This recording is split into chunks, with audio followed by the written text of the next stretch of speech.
against the Argyle Eagles, 10-1 on the year, 4th ranked in the state of Texas. And Rick, first of all, welcome into Godley, where this stadium, Danny Dudgeon, who was the run game coordinator, offensive coordinator at Cooper, was telling us, y'all aren't going to believe this place.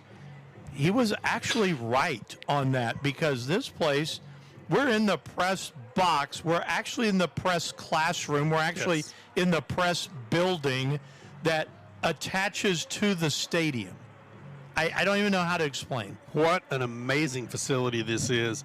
You know, Danny had a great run at Clyde as their head coach before getting the Godley job and coming here last year, and just a beautiful facility.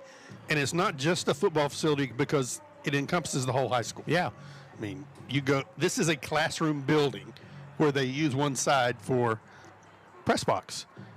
The stands are down below, don't affect the classrooms. Then you've got the gym, and it's just, everything's got great access. It's just a beautiful facility here in Godley.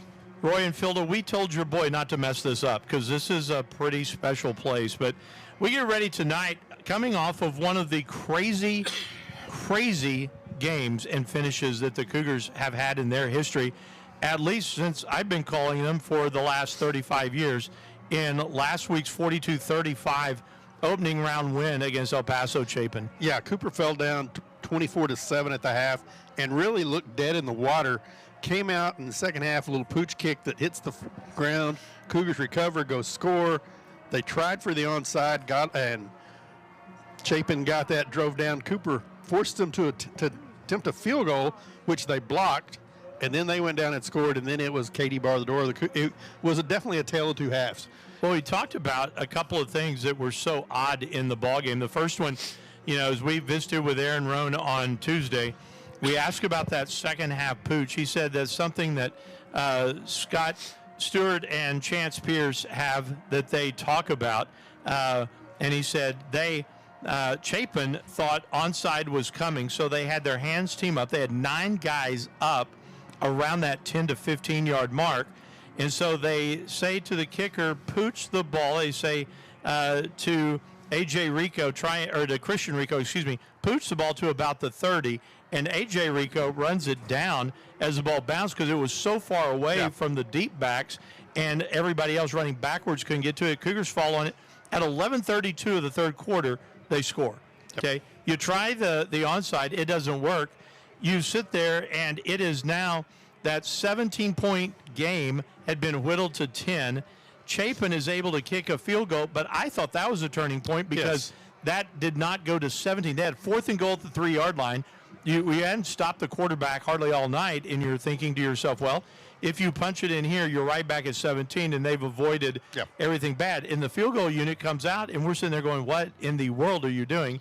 They decided to take the points. They do, but it made a 13-point game, still 2 scores, and then here come the Cougs. They scored 21 unanswered after that to take the lead. Chapin scores. Cooper has the lead at 35-27 late in the ballgame. Chapin scores, goes for 2 to tie it at 35, and with 5 minutes to go in the game, the way the Cougars had run the second half, you're sitting there going, let's see what we can do with the ball. You run it down. You run about a 4-minute drive, leaving Chapin with very little time. The Cougs got it on downs and win the ball game 42-35. Yeah, a strange coaching move to me. The Chapin coaches the second half after Davian Singleton had over 200 yards rushing in the first half. He had loss of yardage in the second half, didn't run very much, and when he did, the Cougar adjustments had really put the stop on him. So the Cougars played a great offensive and defensive second half last week to get that win. Well, you know, and the other thing, too, it was so fantastic for the players. We talked about, you don't see a lot of times in sports. I thought last week was one of those moments where you just saw pure, unadulterated joy. Yes. The players snuck around Coach Rohn, and they dumped the Gatorade cooler on him, and you just saw him scream when it happened, and all the players were smiling and laughing and hugging, and it's been a long time coming because Cooper, the last couple of years, have struggled. I mean, 3 years in a row to El Paso, 4 of the 5 in El Paso. It's difficult, and now they got to win in front of the home crowd. Now, the payoff tonight is rough, because you walk into the 4th-ranked team in the state of Texas in the Argyle Eagles, and they are big, and they're fast, and they are every bit of the 4th-ranked team. Yeah, they really are. Another thing on the joy in last week's victory, I don't know if you noticed or not. I didn't notice it until watching the replay on AISD Live, ASD Channel 2, The Deuce.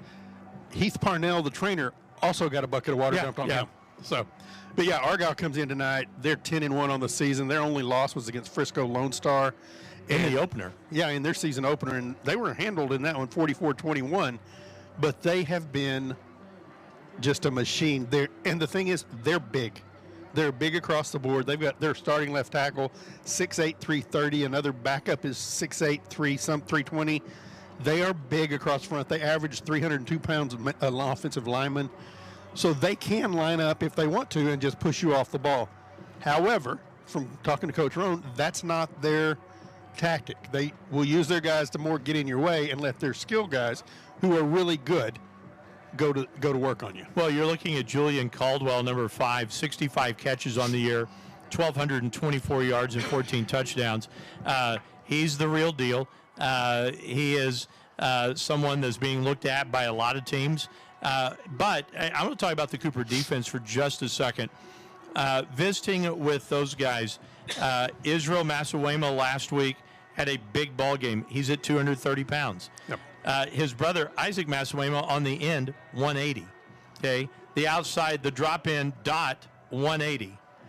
You have one player that really matches up, Dyson Davis at 245, but he is going to be small against these Argyle linemen. I was talking to Dyson earlier in the week, and he said, well, you know, he goes, my game is actually predicated, his word, not the English teacher.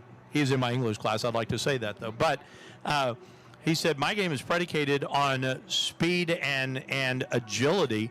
And he said, I like the fact that I'm not trying to run over people, but that maybe I can use a little bit of the moves and a little bit of technique here tonight. I think the other thing you're going to see, because the Cougars last week were so effective when they went to a four-man front, you may see Big K, Caden Bryan, who goes at 310. You may see him quite a bit tonight to match up with those guys. You're exactly right. May see him going both ways. The defense, as we've just talked about, they're smaller than Argyle. They're going to have to rely on their speed tonight. The defensive linemen are going to have to go with their speed to get around this big offensive line, to make the tackles in the backfield, put pressure on McGuire, Gasperson. Yeah. But, you know, you looked at Julian Caldwell with his 65 catches. The next leading receiver has 22. Right. So you know where they're going to go with the ball the majority of the time. It's Gasperson and then Nathaniel Bruce in the backfield. Well, and Gasperson, the thing that you're going to have to see tonight, we were watching him. He can drop the ball down on a dot. You know, he has all the throws. 195-pound senior. But if you look at Gasperson, he is accounted for about 2,500 yards for Argyle during the course of this season. Jaden Carrillo, on the other hand, has accounted for about 2,600 yards in the air and on the ground. Yeah. So if, you know, as Aaron Rohn was talking to us, he says that the way that we have a shot in this ball game is the way that we've seen Cooper have a shot in a lot of ball games, and that is a lot of ball control, being able to pick up first down, move the ball around, and see what they're able to do during the course of this ball game. Yeah, I don't think you want to get into a track meet with Argyle. I think you want to run the ball, keep their offense on the sideline, have sharp, quick passes to get the receivers in the open field. Make them play defense tonight, though. Don't go out there and go 3 and out. You've got to attack them, but in a way that you keep moving the chains for first downs and not trying to hit the big play. Now, a lot of people will remember Argyle, and you're like, where have we heard that name? Longtime nemesis of the Wiley Bulldogs. Yes. All the way back to the 3A days. Argyle and Wiley would meet up third round of the playoffs. It's that same team, but just like Wiley, Argyle has grown. And so you are seeing, again, a school that is large, and they are growing, and it's an area that is growing. Yeah, it's an area that is really on the boom over by Denton area. So the Cougars have their hands full tonight, bottom line. And if they want to see their season continue next week to take on Prosper Walnut Grove, who beat Lubbock Cooper tonight, or this afternoon, they're going to have to play their most complete ball game of the season. And they beat the brakes off Lubbock Cooper. Yeah, they did. Lubbock Cooper had been on a 6-game winning streak since Cooper's our Cooper, in the game where you played, loser had to lose the name for a week. But anyway, it's neither here nor there. But when Cooper beat him by a 50 spot, 66-16, that really kind of woke up the Pirates, and they had been hot of late. Yeah. They had their backs to the wall, and they couldn't afford to lose again or their season will be over. They lost today 55-13 to Prosper Walnut Grove, and that game was in Abilene at ACU. So tonight, Cougars and Argyle.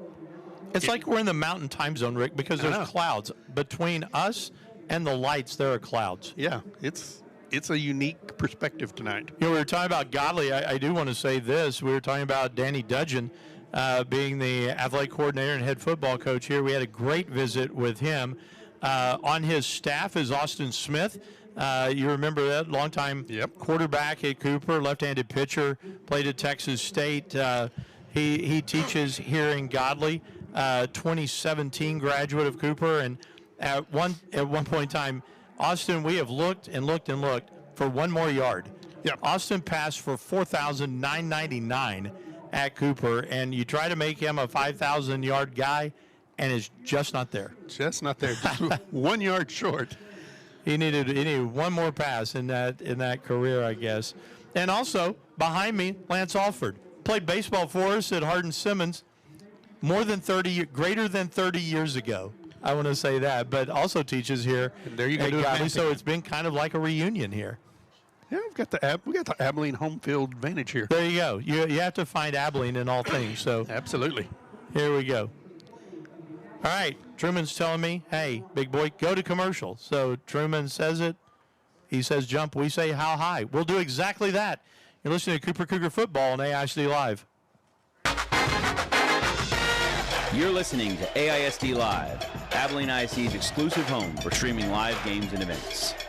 For more live events featuring your favorite AISD students and teams, stay tuned to AISDlive.org, follow us on the AISD Live Facebook page, or subscribe to our Abilene ISD YouTube channel. Visit the AISD Live website for sponsorship opportunity information. Enjoy the game.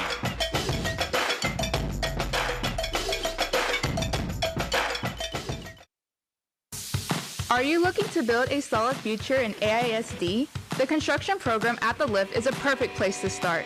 You'll develop practical skills working with top-of-the-line equipment and learn the techniques employers are looking for. Plus, with expert instructors guiding you, you'll be ready to jump into the workforce or continue your education in construction. We are building foundations today for the students that shape tomorrow. Join the construction program at the Lift in AISD. Are you ready to step into the future of technology? Welcome to Abilene ISD's Cybersecurity. At Abilene ISD, we're training the next generation of cybersecurity experts, teaching them how to protect crucial data and secure networks, helping them unlock hands-on skills that will empower them for a career that matters. Together, we're safeguarding today for a safer tomorrow. Join cybersecurity class at Abilene ISD, where your journey as a digital defender begins. Hey Abilene students, do you want to spark up your future? The Lift Electrical Department connects classroom learning with real-life electrical work. Learn to wire, troubleshoot, and to power up the world. From basic circuits to advanced electrical systems, you are prepared for high-demand careers, certifications, and real-world experience all here at the Lift. Not sure about college? The Lift Electrical program equips you with the necessary skills to jump straight into a career after high school. Light up your future today and join the Lift Electrical Technologies program. Back here in Godley, Jimmy Pogue along with Rick Kaysen as we get ready for the start of this one. Rick, one of the things that jumps out at me in this ball game, if Cooper is to somehow pull this out, you have to look at someone like Peyton Ewing. Yeah. I think Peyton has been such a linchpin for the Cougs this year. 1,088 yards on the ground. He's averaging 7.8 yards per carry. That's the other part of the Cooper offense that we have not seen in recent years is the ability to absolutely drain the clock down. Yeah, and then you throw in Jaden Carrillo with his 933 yards rushing on the season. Very likely can get over 1,000 tonight too. They've got to have big games. I think Jaden's got to have the biggest game he's had all year long. He can't go 8 for 20 passing. Right. He's got to be 16 for 20. They don't have to be long ones, but got to be consistent in the passing game, and the Cougars need to run the ball tonight. Well, and you have to be able to move the sticks. I mean, that's you can't on your first drive, whenever that comes, you cannot have that 3 and out. You cannot have it your first drive of the second half. But the thing is that once the Cooper offense gets going, I mean, you're talking about a team that on the season is averaging 42.5 points per game. They give up 29.5. The defense has been a little bit maligned through this, but the defense has had that bend but don't break mentality for Scott Stewart. Yeah, they've done a great job. Their Achilles heel this season has been the deep ball, so that's what you got to watch out for tonight. Wanted to look at time of possession for the Cougars. I'll give you, while you're looking at that, I'll give you the crazy stat to me. For Cooper, if they get inside the 20-yard line, they're almost automatic. Red zone efficiency, the Cougars have been inside the 20 42 times this year, 38 touchdowns. I mean, that's an impressive number on this season. And so if they get it inside the 20, they're more than likely going to punch it in. Cougars are averaging on the season 5 more minutes per game than their opponents, and that goes into what they need to do tonight. They outscore their opponents 79-65 in the first quarter, 157-108 in the second, 133-83 in the third, 96-69 in the fourth quarter. So they have been up in each quarter this year. Again, you know, like when you walk in and you have to pour all these numbers out when you get ready to take on the fourth-ranked team in the state. Well, and I think tonight they've got to have a short memory. If Argyle hits a big play, you can't dwell on that on the sideline, or then they're going to hit another one, or you're going to create a mistake. You've got to have a short memory, go back to work, and not panic. I will absolutely say this for all of my English students that are sitting there and they're reading Frankenstein getting going on Thanksgiving. This is a perfect Gothic evening here in Godley. Gothic and Godley, that's interesting to say, but the clouds have really, it's kind of funny. Yeah. I was thinking back, I did a playoff game once at Garland. What is that place called? The Owl's Nest or something like that. And there was fog so thick that, I'll just be honest, we were making it up. Well, you could see, they had one of those, it was one of those glow first down markers. Yeah. And so if you got 10 yards, you could give an approximation of the line of scrimmage. But if they were running for like 15 or 20, no clue. Yeah. So it was also the night that a buddy of mine, we couldn't see numbers on players. You couldn't see who had the ball. So Mike Miller made an appearance in the ball game. Had a huge game. Did not expect that at all, but had a huge game for the Owls that night. He's in the Owls history book now. Yeah, he is. Even the Owls didn't know he played. They're like, who is this Mike Miller? We need him. But, you know, the other thing, too, that I want to talk about as we get ready for this, Cooper receiving corps, you do not have that dude. You don't have the Julian Caldwell out there with 65 catches. Yep. However, Zaylen Johnson with 38, Jace Johnson with 29. They have 67 between the two of them, and that actually kind of negates Caldwell. So offense for offense, everybody is sitting here. I think the biggest difference in this ballgame is size. I do too. That's the thing I keep looking at. I don't think it's speed. I think it's size. I do think Gasperson is a fantastic quarterback. Watching him, he can make every throw. Watching him warm up, there wasn't very many balls that hit the ground. No, there weren't. You know, I look at their linebacking core. They're all 6'3" or 6'2" and 235 pounds. That's a big group at linebacker too. Well, even in the back side of this too, their corners at 190 and 165, their safeties 195 and 175. That's a big lineup. Yeah, it is a big lineup. So, like we said, the Cougars, what they have to do to win this one, they got to have speed. They've got to be able to run the ball and be able to get some stops on Argyle. Down the road a little bit tonight, Abilene High's got their hands full as well with Denton Ryan. Yeah, that'll be a big ball game for them over at Crowley. Much like this one, you know, there's not many in the state giving either one of these Abilene teams a chance to win tonight. So it's time to shock the world. You know, the other thing that I really like too is the state playoffs look different than they did a generation ago. Oh yeah, because a generation ago you started in the Panhandle Plains, then you moved to El Paso. Yep. This is an old time third round matchup. Yes. Okay. But now then, the thing that you look at is when you get here, you start getting in the rarefied air. You start getting a fourth-ranked team. When you come Metroplex side, you get into a really good brand of football. Yeah, I mean, you win this one, next week you get the 6th ranked team in the state. Right. So you're right. This is a rarefied air and a big night for the Cougars. Well, let's take one more 60-second break. When we come back, we'll set the starting lineups. We're close to game time, everybody. We are 8 minutes out here on AISD Live. Hey, future creators, are you ready to dive into the exciting world of video production? AISD's Digital Communications program is where your journey starts. Take 3, Mark. You can design the next iconic promo, broadcast all the big games, and produce your own short films, all at the Lift, where you'll get hands-on experience with the latest gear, like cameras, sound mixers, lights, and more. Let your creativity shine. Start your journey in digital media with AISD. Man, I loved playing high school sports growing up. And it's fun being a fan now, don't get me wrong, but sitting in the stands feels like I'm missing out on all the action, you know? I wanted to get back in the game, so I signed up to be a high school official. It takes me back to my playing days. I'm supporting students, and I get paid to make the big calls. Do you want to see the game up close? Sign up to become an official in Texas at highschoolofficials.com. 7 minutes away from the kickoff tonight. Jimmy Pogue, Rick Kaysen, Caleb Smith riding shotgun with us. I lost my hearing. Well, that happened a long time ago, but that it's very light to me at the moment. So anyway, we get ready for this, for the starting lineup for the Eagles on offense. Here's Rick. All right, for the Eagles offense, starting at center, number 79, Chanson Bowen. He's 6'4", 310 pounds, and a senior. Left guard is number 78, Keegan Lawson, 6'6", 295 pounds, and a senior.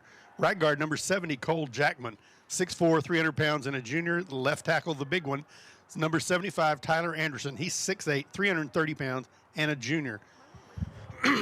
Right tackle is number 77, Braxton Firestone, 6'4", 275 pounds, and a junior. Their quarterback is number 11, McGuire Gasperson, 6'1", 195 pounds, senior. Running back will be number 8, Nathaniel Bruce. He's 6 foot, 195 pounds, and a senior. Tight end will be number 88, Braden Bach. He's 6'5", 235 pounds, and a senior. And then the wide receiving core, number 5, Julian Caldwell. He's 6'3", 190 pounds, and a junior. Number 20, Jake Murphy, 5'11", 165 pounds, and a senior. And what we have is number 4, Ake O'Neill, but he's not in uniform tonight, so we'll have to see who they start in that position. Here. I was sitting there talking to Austin Smith there for a second. He coaches here at Godley as well. Austin, you go tell those people, why are they laughing at us for hugging? Wow. I've known Austin since baby days. Baby days, not my baby. I mean, so we got a lot of people here. All right, for the Cougars on defense, it looks like this. On the nose is Israel Masawema, number 90, 230 pounds, senior. The ends, Isaac Masawema is twin, 16, 180, and a senior. The other end, the all-everything, Dyson Davis, 21, 4-year starter, 245 and a senior. And the drop-in for the Cougs, Jamarian Dunson Dot comes in, 180-pound junior. Linebacking core in the middle is going to be Bo Byrne, 44, 200-pound junior. On the strong side, Lafette Bati, number 22, 175, and only a sophomore. And on the weak side is number 40, Cannon Adams, 190, and a senior. The corners, Demarion Murray, Man-Man's number 8, 160 and a junior.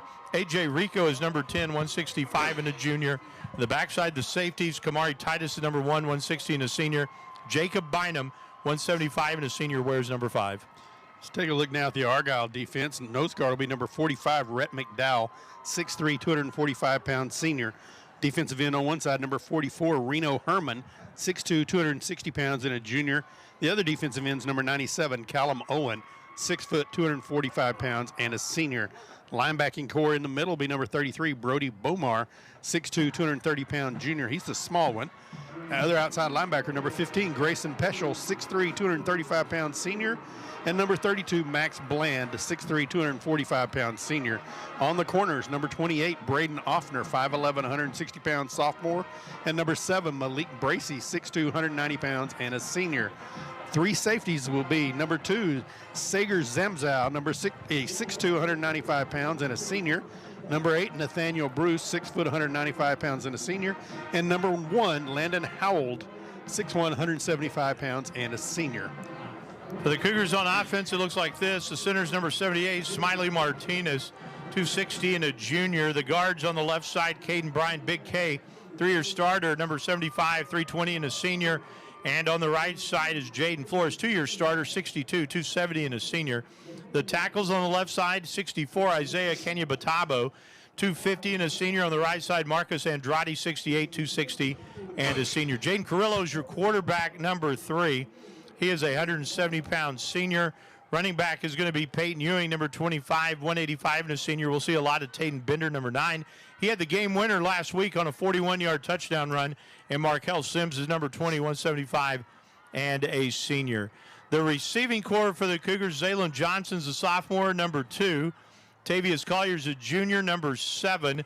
And Jace Johnson's a junior, number 11. And then Bender starts at that H-back, number 9. Also only a sophomore. Down, captains are on the field, taking a look at the coin flip. And we will have that for you here in just a second.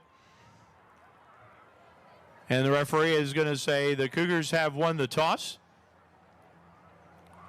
I'd be willing to bet that, I was going to say they will defer. Sure, they will. And so Argyle will have the football first, and they will go from north to south. So glad that everybody is with us here tonight, here in Godley. And the Cougars and the Eagles get ready to go. Argyle in the home red. They are all red, white helmets. The Cougars will be in their all whites with the red numbers but trimmed out in the blue. It's time for the national anthem. We'll take the last time out. We'll be back on the other side of this with a kickoff right here on AISD Live.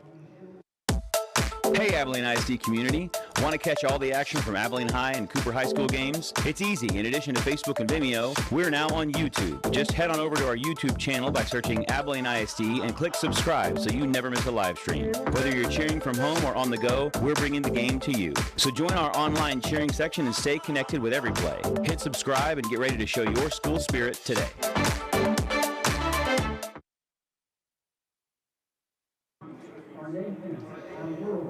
And our children home and abroad. You may pray for streamers and families returning home safely after tonight's game, for peace, for healing, or for other matters of your own heart.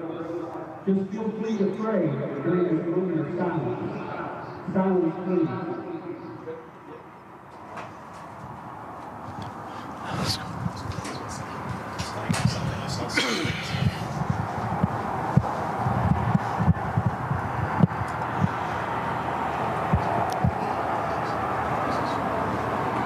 Thank you. Ladies and gentlemen, we now ask that you remain standing in place in honor of the United States of America with the performing of our national anthem. The national anthem will be performed by the Abilene High School Band.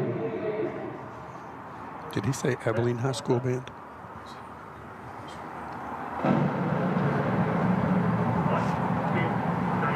One, two, three, 1, 2.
Awesome Cooper Band with our national anthem here tonight. So I say I haven't seen the Argyle Band unless they are dropped down below us. And obviously they would not be here at the start. I mean, they may be in traffic for all I know, and the reason why is because Cooper is a visiting team. Yes. And the visiting team does not have the national anthem for a ball game. But that was the awesome Cooper band under the direction of John Landine. We're ready to go, Rick. What do the Cougs have to do in this one? I think they've got to run the ball. They've got to keep Argyle's offense on the side. Cannot get into a track meet tonight. They're going to have to get some stops on the defensive side and not give up the big play. Eagles will send back Grayson Peskel, number 15, Kaysen Casper, number 19, Obadiah Goebel is 25.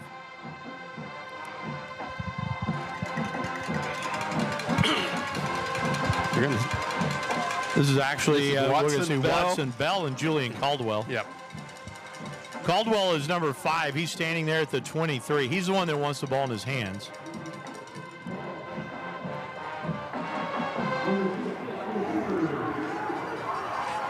And for the Cougars, getting ready to kick it off is Daniel Asamani. Maybe. Yeah, I started to say they've run 2 different plays off this. Jonathan Rico, 18, is also there. They can kick with either man. And this will be Asumani. Hits it high, fair catch is called for and made at the 30-yard line by Jake Murphy, and Argyle will have the football 1st and 10 at their 30. Well, we're about to see McGuire Gasperson in the flesh right here, Rick. Number 11, 151 to 218 on the season for the senior, 2,346 yards, 25 touchdowns against 3 interceptions. And the one you have to watch is Julian Caldwell, number 5, who is down here on the bottom of the screen here on AISD Live. From the right hash on 1st down, it is now Caldwell in motion. Here's the snap. And it's a little swing pass that goes to Caldwell. Caldwell has about 7 yards to the 37-yard line. Gain of 7 brings up 2nd down and 3. Good contained by the Cougs on the far side. Cannon Adams floating all the way across the field there. And on 2nd down, Gasperson brings a man in motion left to right. Takes the snap. He's going to keep. Right up the gut he goes. And this is Nathaniel Bruce. And Bruce is going to go the distance. And Bruce taunts it a little bit from about the 15. And he's going to score from 63 yards out. Yeah, they ran the Wildcat that time. And Bruce took the snap, went right up the middle for the touchdown. So Nathaniel Bruce just splits the defense for 63 yards. Carter Stebbins will come on now for the extra point. And Argyle has the early lead. Snap is high. Stebbins' kick is up, and it is good. 11:40, so 20 seconds into the ball game. Argyle runs 2 plays. They go 70 yards. And it took a whopping 20 seconds on that for them to lead 7-0 here on AISD Live. Looking for a hands-on career path with high demand and great pay? The welding program at The Lift gives students real-world skills that lead to real opportunities. Whether it's gates or flatbeds, handrails or heavy equipment. If it's metal, you can weld it too. With great instruction, you can master all 4 major welding processes. So get ready to build a career with endless possibilities and join the welding program at The Lift. It isn't just a trade, it's your future. Now back to Cougar football with Jimmy Pogue and Rick Casey. Eagles get 2 plays, 70 yards in 20 seconds. Nathaniel Bruce has a 63-yard, got out the right through the middle. Carter Stebbins had the point after, making it 7-0. The kickoff is bobbled by the Cougs, and I think Argyle is on it at the 22. And the Cougs could not get away with this start, Rick. No. So Argyle has the football right back. And they will have it at the Cooper 23-yard line. Well, you cannot allow that to happen with a really good football team. With the recovery is going to be Grant Gossett, number 31. So 11:36 into the ball game. Argyle's about to have the football for the second time.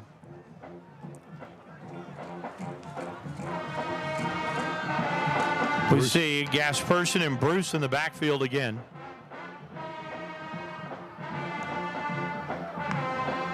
Gasperson takes the snap, play action, throws across the middle, has a man, pass caught, Caldwell. He's into the end zone, touchdown. 3 plays, 2 scores for Argyle, Rick. That's not how you wanted it to go.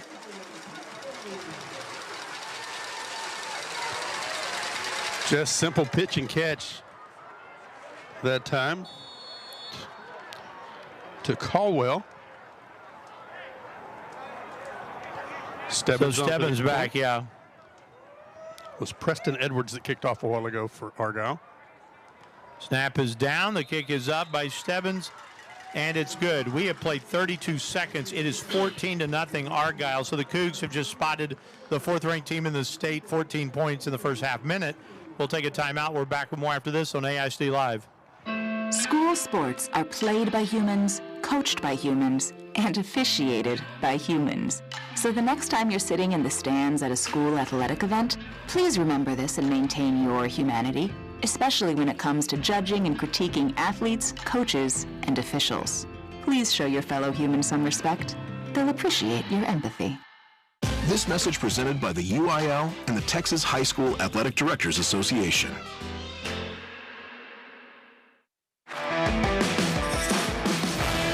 Now back to Cougar football with Jimmy Pogue and Rick Casey. Eagles go 1 play, 23 yards in 12 seconds. We are 32 seconds into the ballgame. It's 14-0 Argyle. High kick, and this one comes down to the 15. Zaylen Johnson, 20-25 to the 30. Zaylen, a little bit of a cutback, still on his feet, gets to the 32-yard line, 31-yard line. That's where the Cougars finally will run a play from scrimmage. And Rick, you sit there and you look about holes you can dig. You cannot dig this deep of a hole against an Argyle team. No, you can't. Now it's imperative. Argyle has all the momentum. The offense has to come out and move the ball. Yeah. Abilene High trails Denton Ryan with 10 minutes to go in the first quarter, 7-0. So the thing the Cougars have to do really, they have to be able to do is they have to make some clock go away here. Yeah. You need points, but you've got to have the clock evaporate some. Here's Jaden Carrillo on first down. He's got both running backs to his right side, and he's going to roll and throw on first down. He's got a man pass caught, 48-yard line, and with the catch is Tay Collier. 21 yards for the Cougs on first down. It's to the Argyle 49? Yes. So a good job by Collier. Argyle has all 11 men within 10 yards of the line of scrimmage. Carrillo steps back, throws. He's looking for Collier again. This one's going to get picked off. Returning the ball back to the 47-yard line, I think was Bruce That's again. Nathaniel Bruce. Yeah, Nathaniel Bruce. Bruce has been all over it. And so now then, Cooper under pressure of getting blown out early here. Argyle from their own 40. 10:42 in the first. Argyle's about to have the football for their 3rd possession. Yeah, they got 14 points and have run 3 plays. Gasperson sits there with Logan Rexroth in the backfield with him. Rexroth is a 190-pound junior. And the snap on first down, Gasperson throws to the outside. He's got a man to the 43. That's Caldwell, I believe. Caldwell now has his 2nd catch.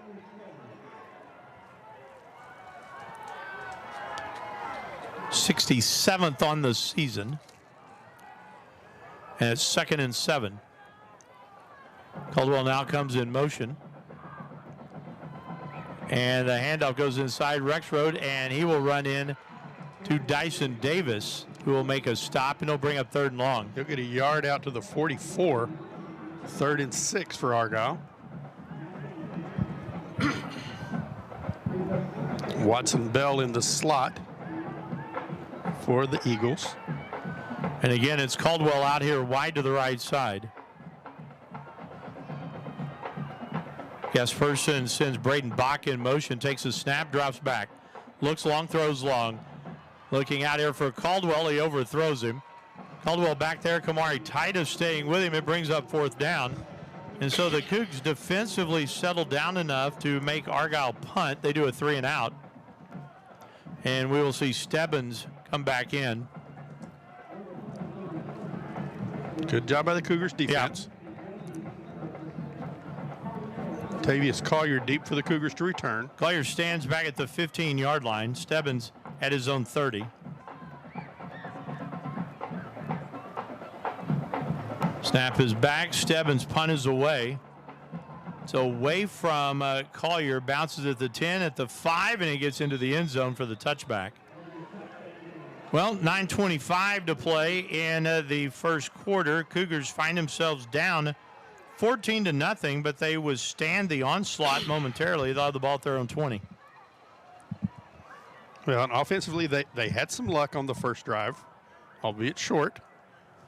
Well, I started to say, you've only run 2 plays. Yeah, they run, and Argyle runs a 3 high safety, so you're going to have a hard time going deep on them.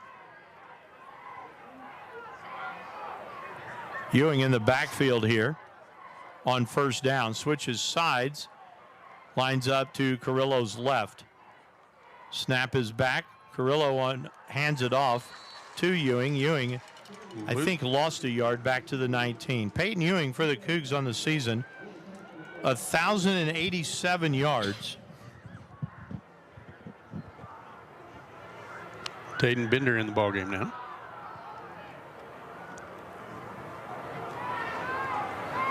Bender had the one that put the game away last week for the Cougs, a 41-yard run.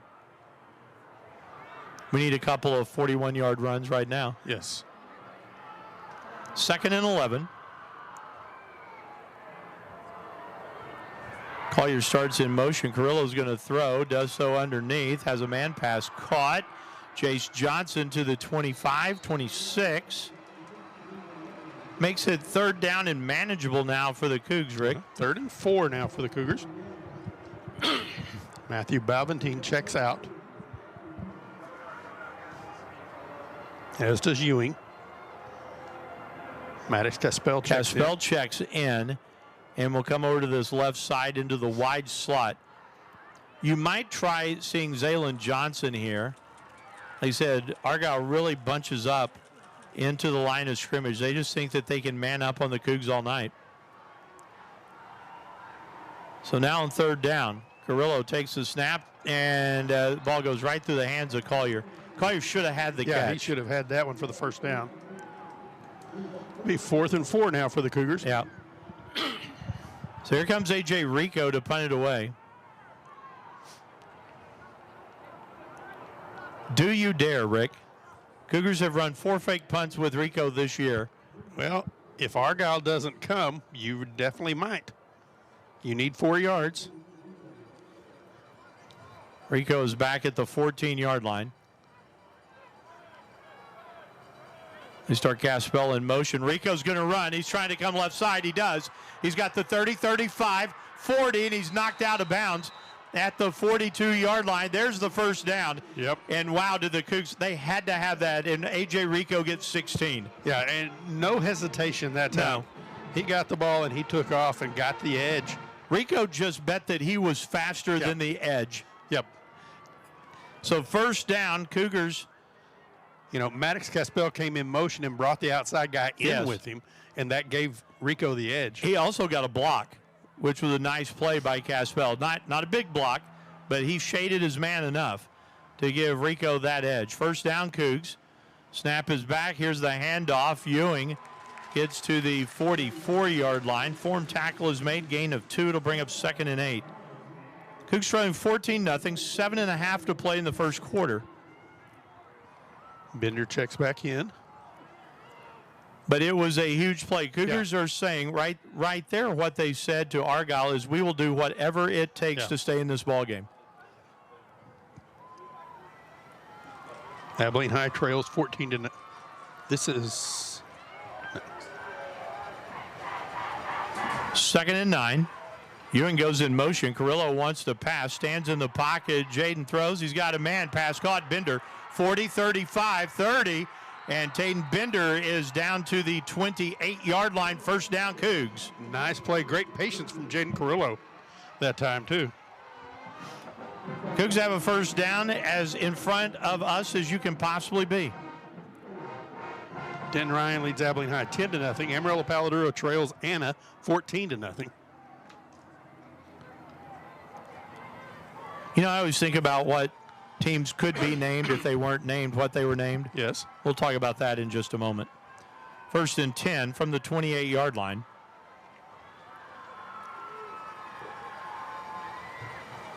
Snap comes back. Carrillo hands it off. Here comes Ewing. Ewing puts his head down.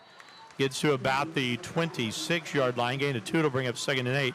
My friend Terrence Waldron, who I'll shout out right now, says, Cooper, you know, around Abilene, you see a lot of the Hawks, the Cooper's Hawk. That'd be good. Of course, you would look at their opponent. Could be the Argyle Sox.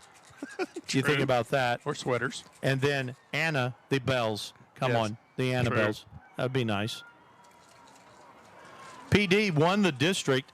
They won District 2-5A, beating Cooper in the last game of the season.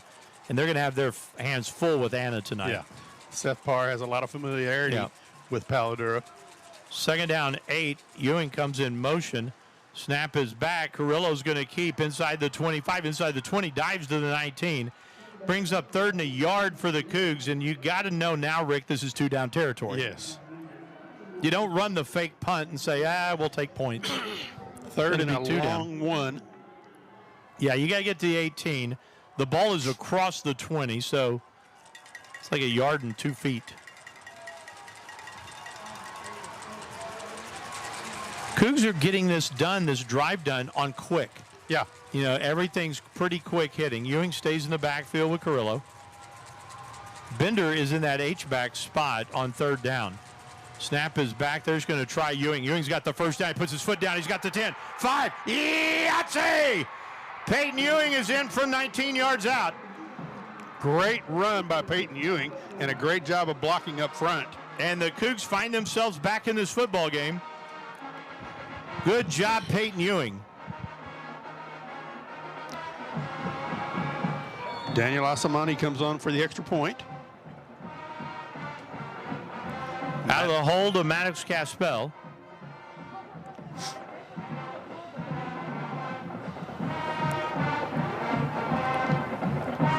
Snap is down. Asamani's kick is up, and the kick is good. So 5:25 to play in the first quarter. New score, Argyle 14, Cougs 7 here on AISD Live. Hey, future creators, are you ready to dive into the exciting world of video production? AISD's digital communications program is where your journey starts. Take 3, Mark. You can design the next iconic promo, broadcast all the big games, and produce your own short films, all at the Lift, where you'll get hands-on experience with the latest gear, like cameras, sound mixers, lights, and more. Let your creativity shine. Start your journey in digital media with AISD. Now back to Cougar football with Jimmy Pogue and Rick Casey. Carry around to the playoff. Cougars go 9 plays, 80 yards in 4 minutes. Peyton Ewing a 19-yard run. Daniel Asamani has the point after to make it 14-7. Rick, the Cougs had to have that drive, and it was all set up by A.J. Rico running out of punt formation. Yeah, and what a confidence builder of a drive, too, because they took up some chunks of the field. They're going to have to be happy to get 2 yards a pop, but then Peyton Ewing breaks for the touchdown to pull the Cougars within one score. And a good mix by the Cougs right there. Absolutely.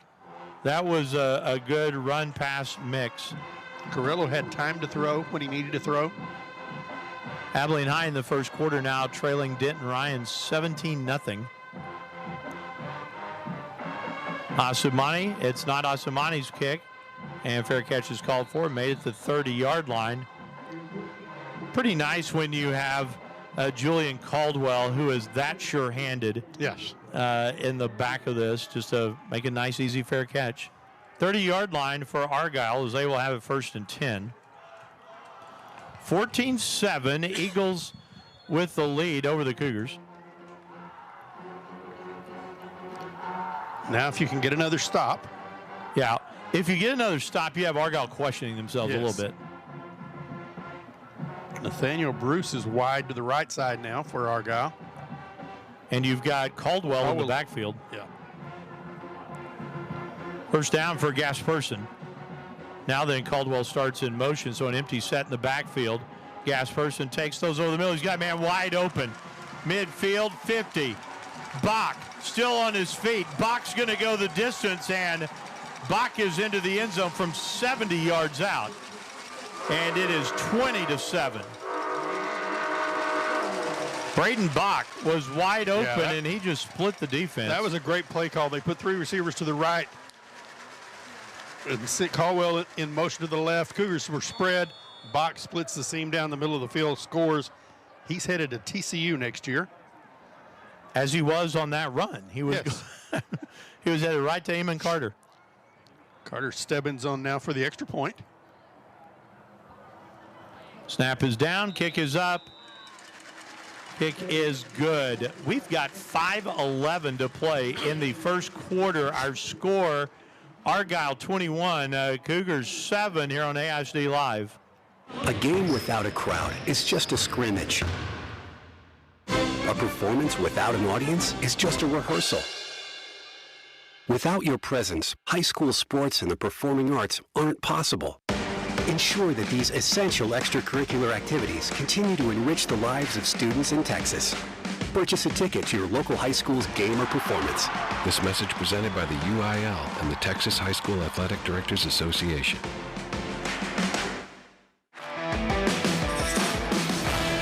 Now back to Cougar football with Jimmy Pogue and Rick Casey. Argyle goes one play 70 yards in 14 seconds. Braden Bach 70 yards from McGuire Gasperson. The point after made it 21-7. Rick, what are the total yards so far? There's Cougars 11 plays, 99 yards. Argyle 7 for 167. Wow. Here's the kickoff. It's going to come down to Collier at the 10-yard line, 15 to the 20, and he's going to be dragged down actually at about the, they're going to give him the 20. That's where the Cougars will start, 1st and 10. And we were just saying during the break right then, so Argyle has scored in 20 seconds, in 12 seconds, and in 14 seconds. The Cougar touchdown was a 4-minute drive. Yeah, Argyle has 2 minutes and 3 seconds total. Yeah, you have to have another 4 or 5 minute drive here. Yes. Scott Stewart's got his work cut out tonight trying to stop this Argyle offense.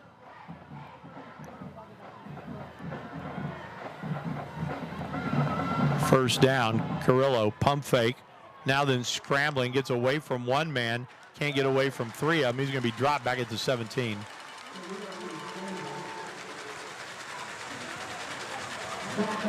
That makes it 2nd down and 13.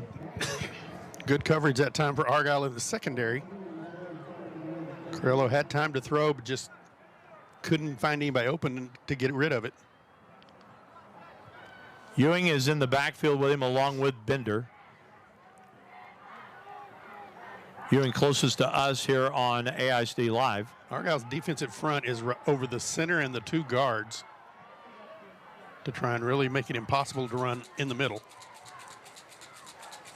Snap comes back. Here comes Bender. Bender puts his foot down, turns it back upfield, gets to the 25, so he gains 8 on the play, makes it a manageable 3rd and 5. Well, you've shown your fake punt. It's 3rd down here. So, you know, for an A.J. Rico, if you have to punt again, I mean, the first time where he faked, you know, it would almost have to be a broken play because I guarantee you that Argyle's not going to bite on a 4th down. So you've got to be able to pick it up here. Ewing stays in the backfield on 3rd down. Bender goes to the H-back. Two other receivers to the right, so it makes trips right. Zaylen Johnson left. Carrillo back to pass. Stands in the pocket. Dances around. Carrillo gets tripped up, and he's down back at the 8-yard line. Good pressure coming in and dropping him all the way back at the 7-yard line. So now the Cougs will have to punt it away. I believe that was Malik Bracey that came in to get him.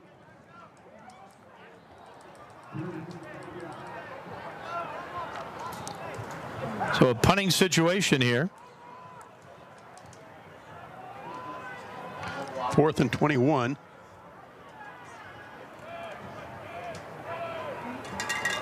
Snap is back, punt is away. Fair catch is called for, made it the Cooper 42-yard line. So 2:51 to play in the first quarter. Argyle about to have the ball for their 5th time here in just the first quarter, Rick. Wow. And they'll have it at the Cooper 42-yard line. They lead by a score of 21-7.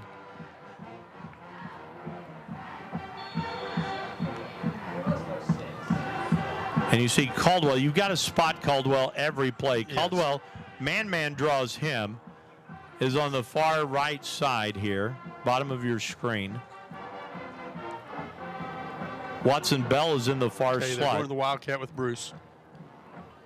Yes, person goes in motion. Bruce wants to run, tries to get outside, uses a stiff arm and gets thrown out of bounds.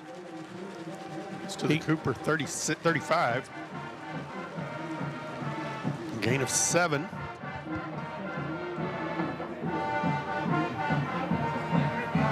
Is the spot the 35 or the 36? He's right my way. Where the official is, it looks like it's inside the 35, 36. Okay. All right. Second down, 4.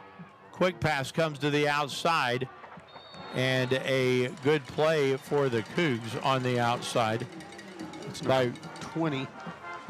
Jake Murphy. Yeah, Murphy with the catch. And it brings up that's a first down. He got to the 32-yard line, so a gain of 4 on that. 2:20 to play in the first quarter. Argyle leading 21-7, threatening to do some more damage here.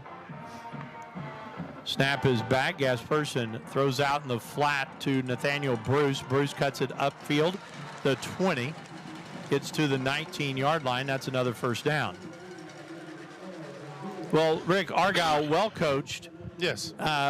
Big, no mistakes, fast. There's just a lot to this team. Yeah, absolutely. They are loaded all across the field. Todd Rogers and his staff do a great job. So on first down, with Caldwell going in motion, here's the handoff. And getting is Rexroth to about the 16-yard line. Bo Byrne had him for the tackle. 2nd and 5. Even on that play, they're picking up 5 yards. Yeah. And just kind of a road grader offensive line. Yes. 2nd down, 5. Snap comes back, a fake to Rexroth. They go outside to Watson Bell, and Bell inside the 10. He gets down to the 5-yard line, 6-yard line, 1st and goal. 1st and goal for the Eagles. Argyle with 204 yards of offense here in the first quarter. Wow. With 1:04 remaining in the quarter. So under a minute now in the quarter. Gasperson waits, takes the snap, hands it off, coming through and into the end zone. Touchdown is Rexroth from 6 yards out, and it's 27-7.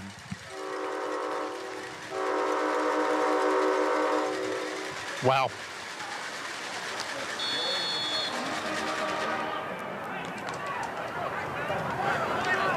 So again, it'll be Carter Stebbins. The hold of Walker Bruce, number 14.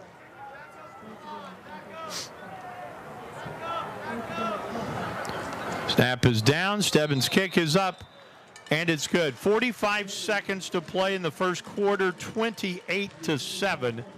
Argyle here on AISD Live. Smokey the Bear. Then you know why Smokey tells you when he sees you passing through. Remember, please be careful, it's the least that you can do. What you desire, don't play with matches, don't play with fire. After 80 years of learning his wildfire prevention tips, Smokey Bear lives within us all. Learn more at SmokeyBear.com, and remember, only you can prevent wildfires. Brought to you by the USDA Forest Service, your state forester, and the Ad Council. Now back to Cougar football with Jimmy Pogue and Rick Casey.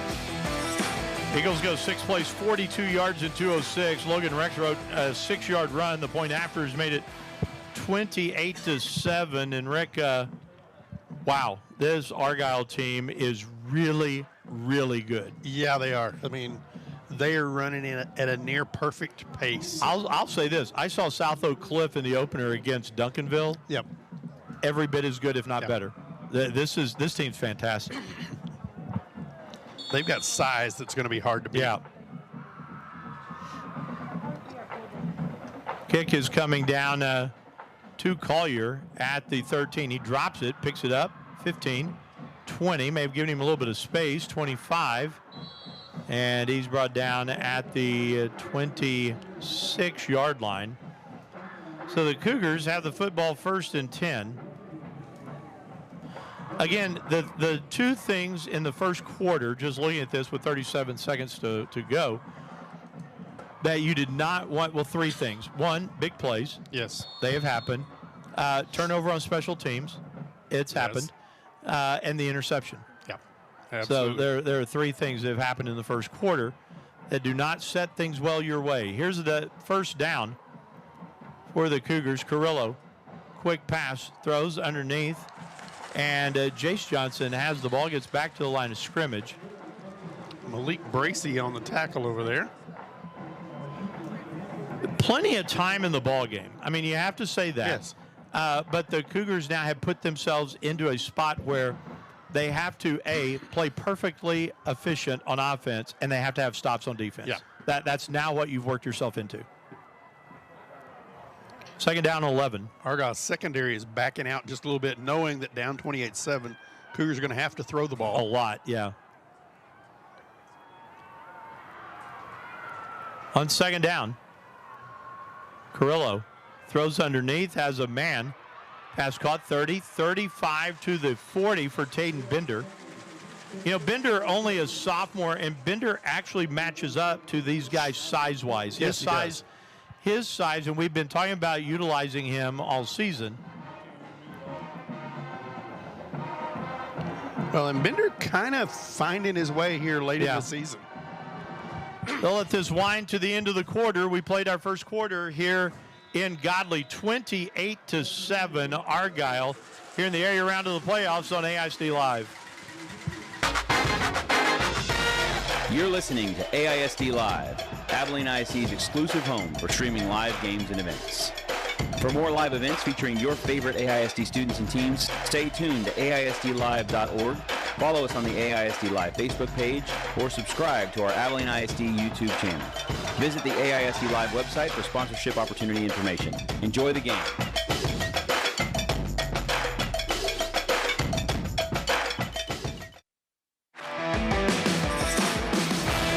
Now back to Cougar football with Jimmy Pogue and Rick Casey. Second quarter here from Godley, 28-7. Argyle with the lead. I'm Jimmy Pogue along with Rick Casey. Rick, you've got some first quarter numbers. Yeah, Jimmy. Cougars with 5 first downs.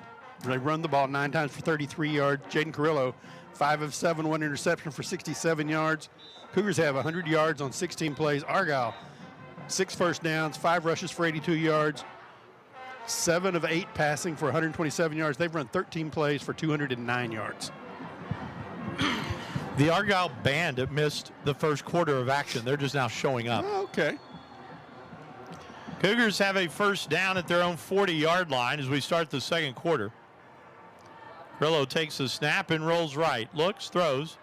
Has Jace Johnson. He gets to midfield, steps over the midfield stripe. That's a first down to the 49 of Argyle. Jimmy, Anna leads Paladura 21-7. Stephenville leads Dumas 20-7. And Denton Ryan leads Abilene High 17-0. So that Dumas Stephenville game, a couple of former Cougars in that one. Sterling Doty, defending state champion at Stephenville, and then at Dumas, Aaron Dunham. Yeah, that's quite a matchup. They coached together at Cooper. Yeah. First down, the 49-yard line of Argyle, the line of scrimmage. Carrillo pulls it away, looks, throws, and it's incomplete. He's looking for Jace Johnson, who tripped, got tangled up with a corner. He was being pushed out of bounds, too, by Malik Bracey. 2nd and 10.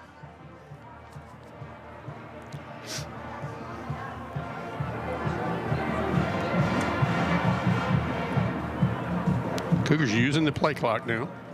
Well, right here was not running. Game clock not running. But I want to talk about, right now the Anna Paladuro game here in just a second. Okay. 2nd and 10.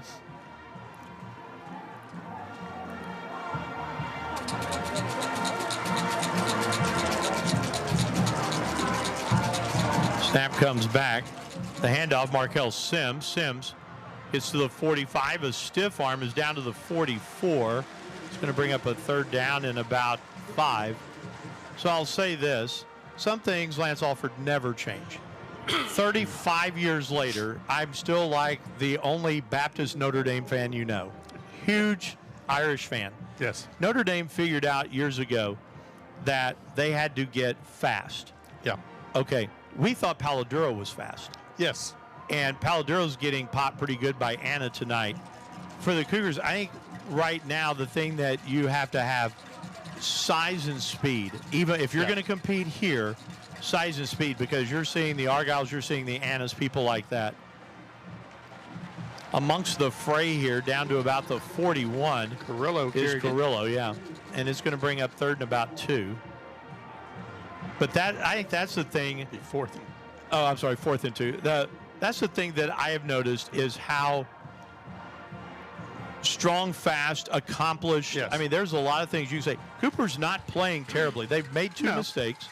But this Argyle team, wow. Well, you're playing what amounts to a Division I college team. On the front line. Yes.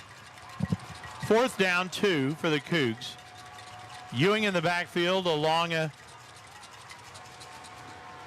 and Ewing gets the call in the carry, and Peyton Ewing fights ahead. I don't think he has the first down. They're going to mark him on the 40. He got to the 40, and he tried to lean, and he got stood up on the lean. So Cougs will turn it over on downs.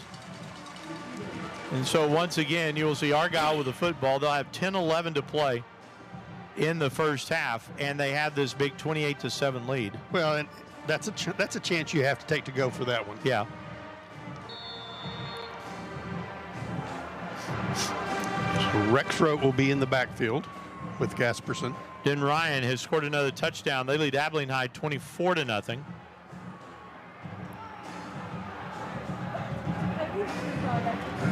So first down, Gasperson starts Bach in motion.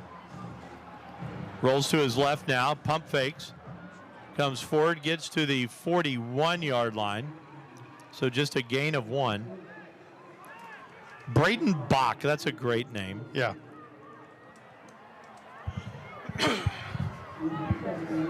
Well, and what great size. Here he is, 6'5", 235, tight end / defensive end. Back to pass again. Gasperson avoids one man being chased. Dot hits him. Let's go of the ball, and the pass is caught by Julian Caldwell. Well, first time tonight the Gasperson has been hit, and he still just slings it out there, and you've got a pretty nice little safety net out there. Demarion Murray was on Caldwell. It fell down.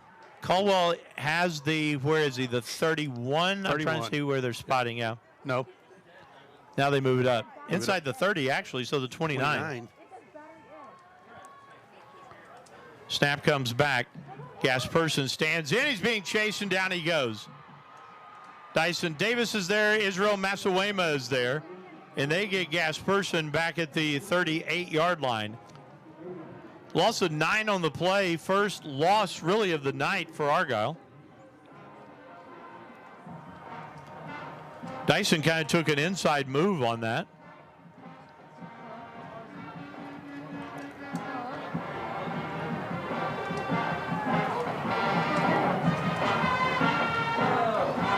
Gasperson starts Caldwell in motion.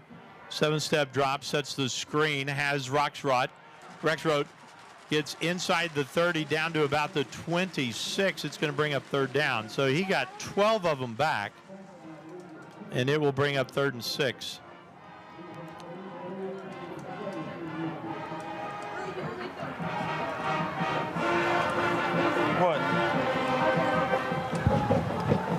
Third down, 6. They need, well, actually about 7 because they need the 19 for a first down.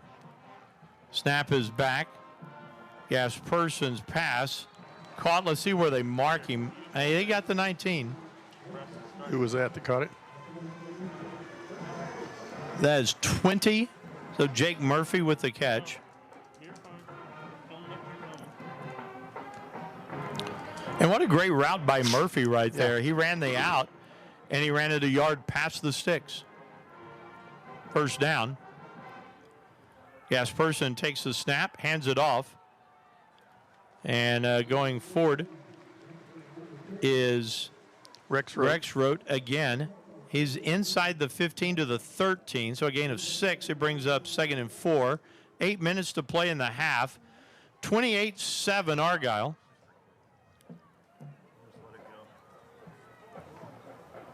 I'm sitting here looking at this going, who beats this team? It's going to have to take a South Oak Cliff. It's going to have to take, somebody like that deeper into the playoffs. It'll be interesting. I'm not calling this game over, but I'm interested to see how good Anna actually is. Yeah. The handoff goes inside the 10 to the 9, so it's 1st and goal now. Rex carried that down to 9, and all of a sudden one of the Argyle players just fell backwards. Keegan Lawson, I believe, 78 or 79? 79. Okay, so 79 is going to be your center. Chanson Bowen. And you're right. He took a step backwards and just went down. Yeah. So 7:27 to play in the first half. Cougars trailing 28-7. Argyle's on the move. We're going to take the timeout alongside. We come back on the other side. We'll give you a report on Bowen here on AISD Live. Are you looking to build a solid future in AISD? The construction program at the Lift is a perfect place to start. You'll develop practical skills working with top-of-the-line equipment and learn the techniques employers are looking for. Plus, with expert instructors guiding you, you'll be ready to jump into the workforce or continue your education in construction. We are building foundations today for the students that shape tomorrow. Join the construction program at the Lift in AISD. Are you ready to step into the future of technology? Welcome to Abilene ISD's Cybersecurity. At Abilene ISD, we're training the next generation of cybersecurity experts, teaching them how to protect crucial data and secure networks, helping them unlock hands-on skills that will empower them for a career that matters. Together, we're safeguarding today for a safer tomorrow. Join cybersecurity class at Abilene ISD, where your journey as a digital defender begins.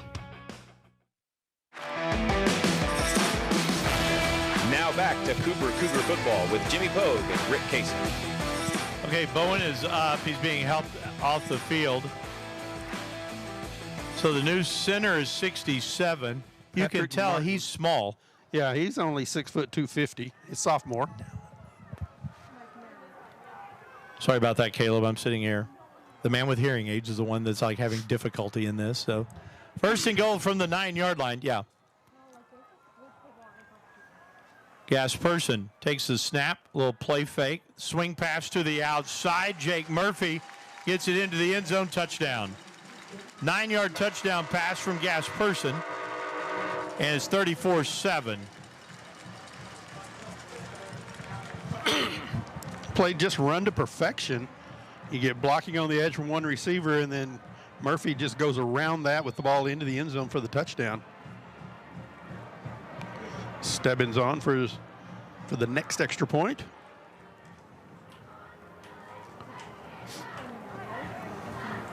Snap is down. Stebbins' kick is up, and the kick is good. 7:20 to play in the first half. Our new score, Argyle 35, Cougars 7 here on AISD Live. Hey, future creators, are you ready to dive into the exciting world of video production? AISD's digital communications program is where your journey starts. Take 3, Mark. You can design the next iconic promo, broadcast all the big games, and produce your own short films, all at the Lift, where you'll get hands-on experience with the latest gear, like cameras, sound mixers, lights, and more. Let your creativity shine. Start your journey in digital media with AISD. Now back to Cougar football with Jimmy Pogue and Rick Casey. They play 60 yards in 2:51. for Argyle before Jake Murphy hauled in the 9-yard pass from Gasperson. Stebbins' point after has made this 35-7, and doesn't sound much better coming from the other side of the Metroplex. Abilene High getting beat by Denton Ryan 31-0 in the second.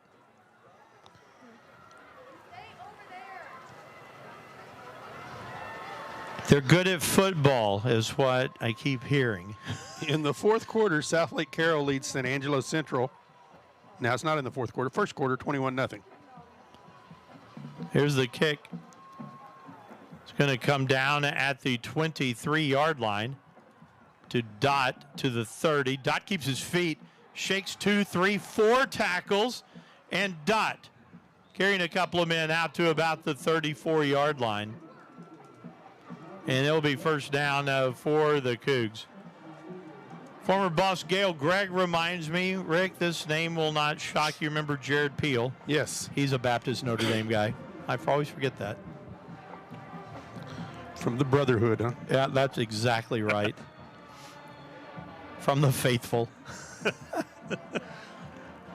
34-yard line for the Cougs, first down.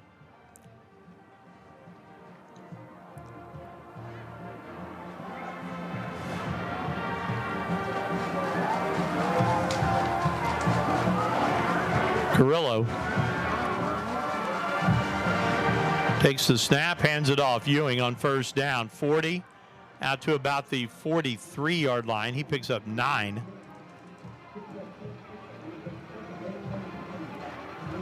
Second down, 2.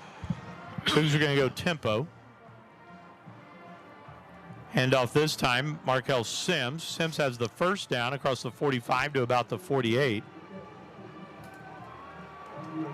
Yeah, I like this officiating crew. They spot the ball quickly. First down, Cougs, 6:34 now. Sends Zaylen Johnson out in motion. And nothing doing for Markel there. He's going to lose back to the 45, so a loss of 3. That time, Carrillo didn't know whether to give or to keep. And by the time he decided to give it, the tackle was made.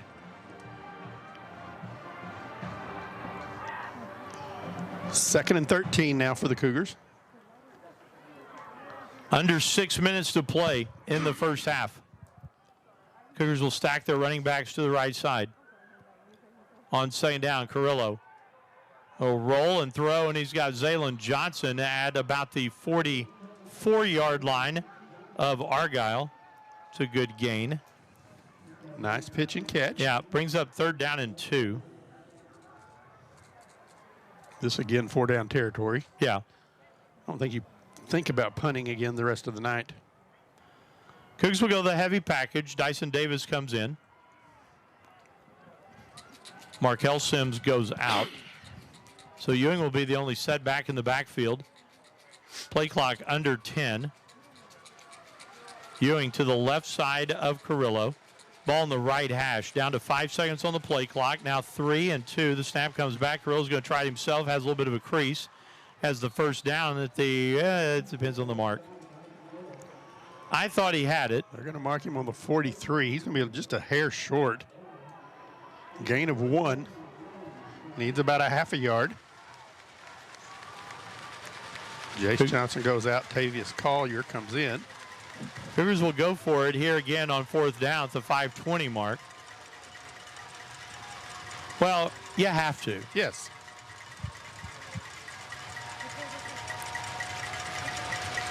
So Carrillo takes the snap. He's going to try it himself, and Jaden Carrillo gets to the 42. That should be the first down. Yeah, it's the mark.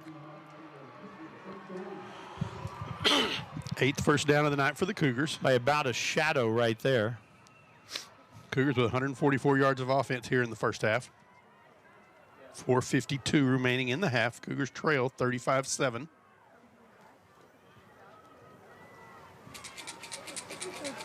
Two backs in the backfield again.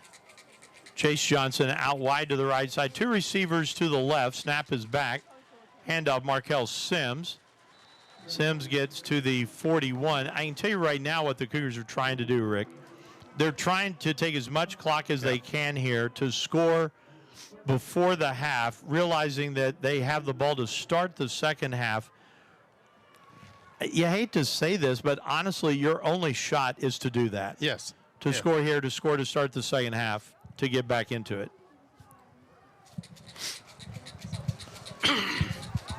So we wind it down to 4 minutes. Second down, 8. Trips to the right, and now then Bender goes in motion left.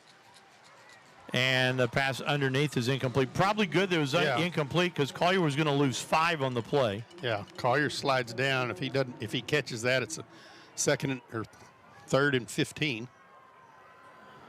So as it is, third down, 8-ish, we'll call it. Third and 9. Yeah. Argyle got good pressure on Carrillo that time. You're going to have to try. Well, so you got to try to go over the top. They're just so packed in right now. Third down. Snap comes back.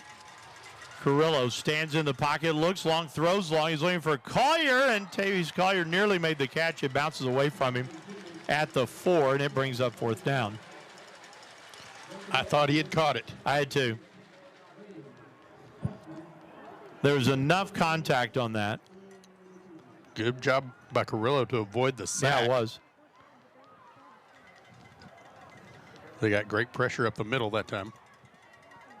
4th and 9 from the 41. 3:41 remaining in the half. So here are the Cougs on fourth down at 3:40 to play in the half. Snap is back. Carrillo under a lot of pressure. Gets away from one. He can't get away from them both. He's sacked all the way back to the Cooper 41-yard line. So it's a loss of 18 on the play, Rick. Wow. And all of a sudden, Argyle set up in the Cooper end of the field again. Yeah, that's where they've played all night. Just great pressure and really no way to get away from it for Carrillo that time. 3:32 to play in the half. 35-7, and Argyle is at the Cooper 42-yard line. And again, they're without Chance and Bowen, their starting center.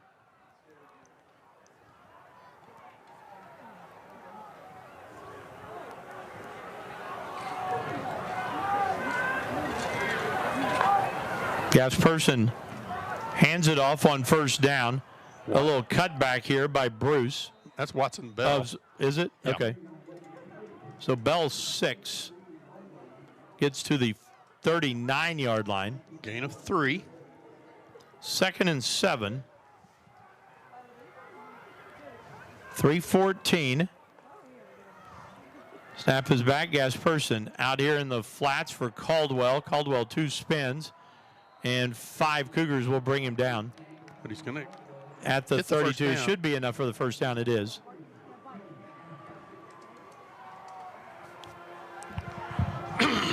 So 32-yard line. Who we haven't seen on the offensive side of the ball in a while is Nathaniel Bruce. The handoff again. It's Watson Bell. Bell's got a crease. He's at the 10, the 5. And is upended at about the 3-yard line. They're going to mark it on the 1. Gain of 31 for Watson Bell. Rockwall Heath leading Duncanville 6-0 first quarter. Back-to-back field goals.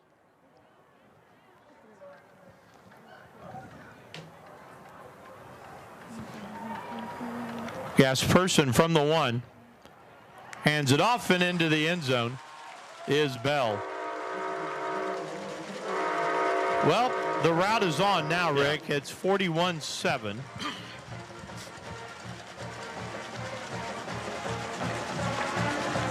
It is.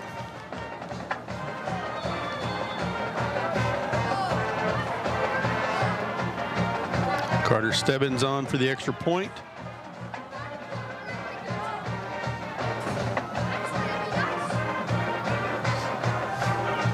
Snap is down. Stebbins' kick is up, and it's good. 2:05 to play in the half. 42-7 Argyle here on AISD Live. Man, I loved playing high school sports growing up. And it's fun being a fan now, don't get me wrong, but sitting in the stands feels like I'm missing out on all the action, you know?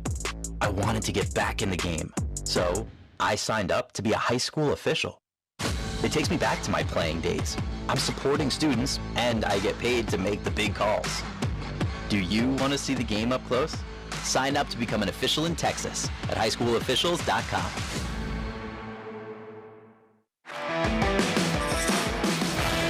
Now back to Cougar football with Jimmy Pogue and Rick Casey. Eagles go 4 plays, 42 yards in a minute 27. Watson Bell, a 1-yard run. Stebbins' 6th extra point has made it 42-7. Jimmy, at the half, Paladura has crawled back into the game a little bit. They're down 24-14 at the half. Denton Ryan and Abilene High at the half, 31-0 Ryan. South Lake Carroll leads San Angelo Central 24-0. Stephenville 27-7 over Dumas. Melissa 28-7 over El Paso Andress. The kick to the 15-yard line comes Collier, the 20, 25, 30, 35, and Tavius Collier gets out to the 39, maybe the 40-yard line. That's where the Cougars will start this drive. Minute 56 left to go in the half. Cooper has all 3 timeouts. And now, Jimmy, if you're the Cougars, you have to take it to the half. Yeah. You got to burn this final 156 without giving them another chance to score, because I don't know that you're going to come back in this game, but you want to keep it respectable. Officials gathering. 2-minute timeout, 2-minute timeout, okay. So minute 56 to play here in the first half. I haven't gotten used to that all year. 42-7 our score.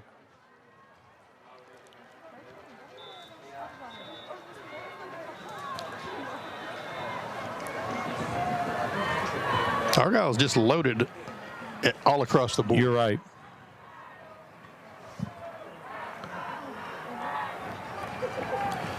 But this is a I mean, I'm looking at the outside linebacker right there, Max Bland. Yes. Who is Dyson Davis size. Yes. Stand up outside linebacker. Snap comes back. Carrillo, here comes the blitz. And the pass goes to Zaylon Johnson. He's got the 46. Gain of 6. He'll bring up 2nd and 4.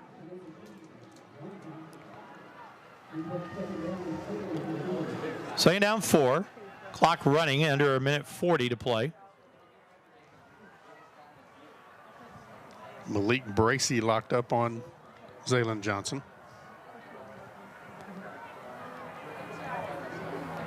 Comes the blitz again. Snap is back. Carrillo gets hit as he lets go of the ball, and the pass is incomplete. I thought that's close. I mean, I thought Carrillo had let go of the ball. Yeah. And I thought that the blitz still took another step.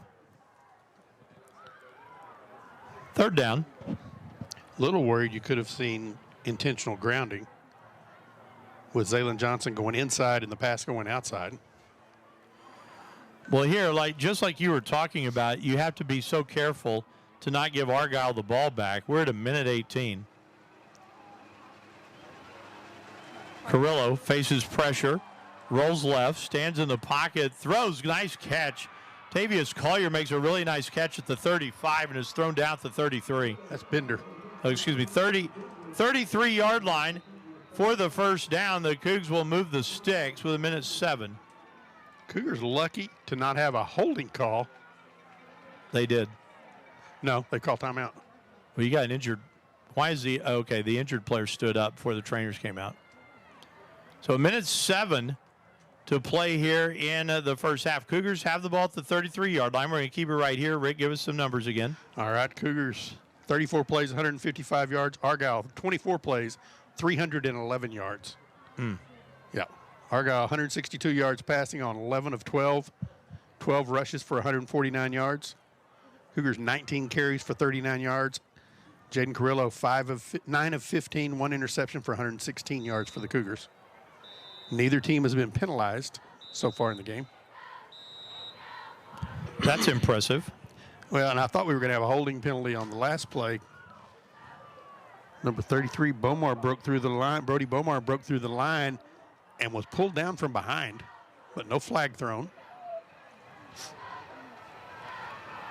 First down from the 34-yard line. Minute 7. Carrillo now has the 4 downs. Snap is back. Jaden is going to run inside the 30, gets down to about the 26. Gain is 7. It brings up 2nd and 3. I don't think even that you'll see the Cougs use the other 2 timeouts unless they pick up the first down here.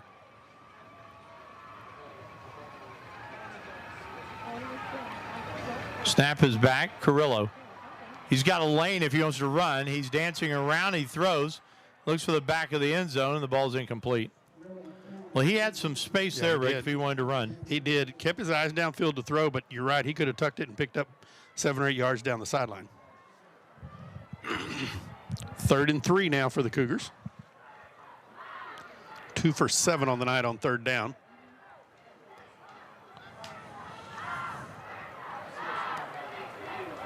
"31 seconds. Nice crowd from Abilene here tonight. Yeah, there is. Ewing is in the backfield with Carrillo. Snap is back. Ewing gets to the right and cuts it back inside the tackle, gets inside the 20 to about the 16. It's a first down. The Cougars will take a timeout. 25 seconds to play in the first half. We're going to keep it right here. Cougars trailing 42-7, but trying to put one in the end zone here in the waning seconds of the first half. They're going to set it on the 18-yard line. Cougars have 1 timeout left, so you don't have to go to the sideline or the end zone yet.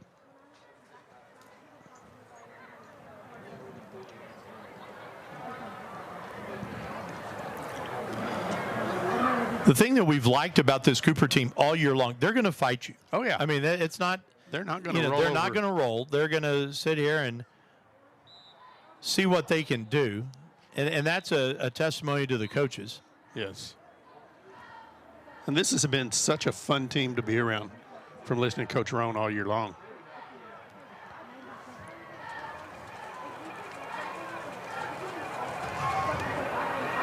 Chase Johnson's going to line up into the left slot. Zaylon Johnson's up at the top of the screen.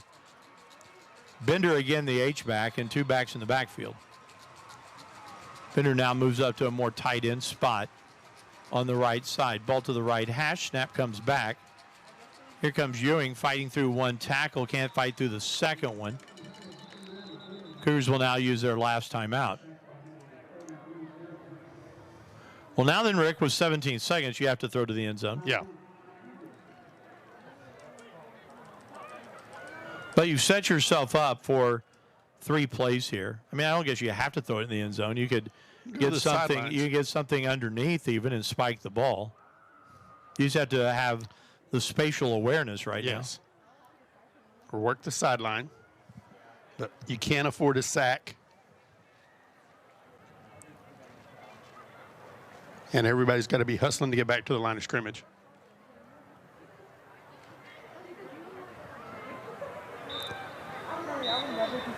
So 2nd down 11 with 17 seconds. As we've said, 42-7 our score. Argyle scored on the 2nd play of the game, and then they scored on the 3rd play of the game. And Nathaniel Bruce is in the ballgame at safety. Seen a lot of other players have come out. 2nd down.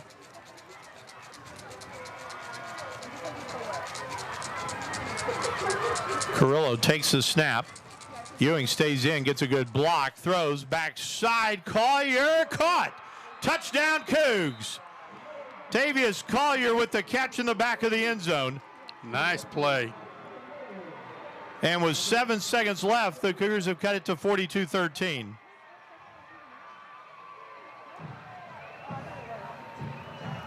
For Collier on the season, Rick, that is his second touchdown. For Jaden Carrillo, it is his 20th touchdown pass. He's got 20 in the air, 19 on the ground.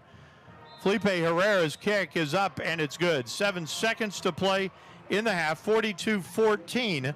Argyle here on AISD Live. Are you looking to build a solid future in AISD? The construction program at the Lift is a perfect place to start. You'll develop practical skills working with top-of-the-line equipment and learn the techniques employers are looking for. Plus, with expert instructors guiding you, you'll be ready to jump into the workforce or continue your education in construction. We are building foundations today for the students that shape tomorrow. Join the construction program at the Lift in AISD.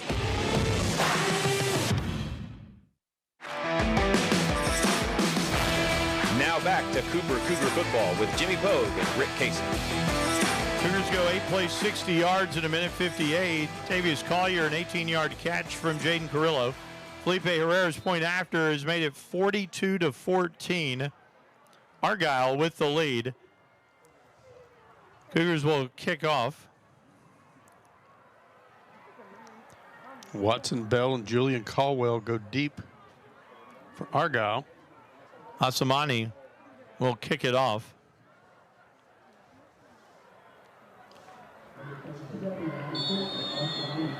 Who'd you say was deep besides Caldwell? Watson Bell. Okay. He's on the near side. So 5 and 6 are the deep men. And here's a high bouncing kick, and it lands at the 45. So Argyle with 7 seconds left, 55 yards away, and the big lead. 42-14 our score.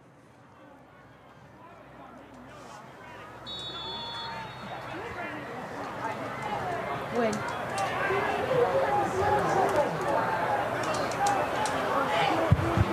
See if Argyle takes it to the house. Goes with the knee. Murphy coming into the ball game. Or Cole, Murphy. Gasperson in the backfield. Or Bruce coming into the backfield, I'm sorry. Nathaniel Bruce. Yeah, it is Bruce. Gasperson starts a man in motion. Takes the snap. Play action. Being chased by Dyson Davis. Just throws one out of bounds. So 3 seconds left. A little surprised. Cougars had 2 men on Caldwell. A little surprised at 42-14 they didn't take a knee. They may do that now. There's the snap and the knee. So we get to the half.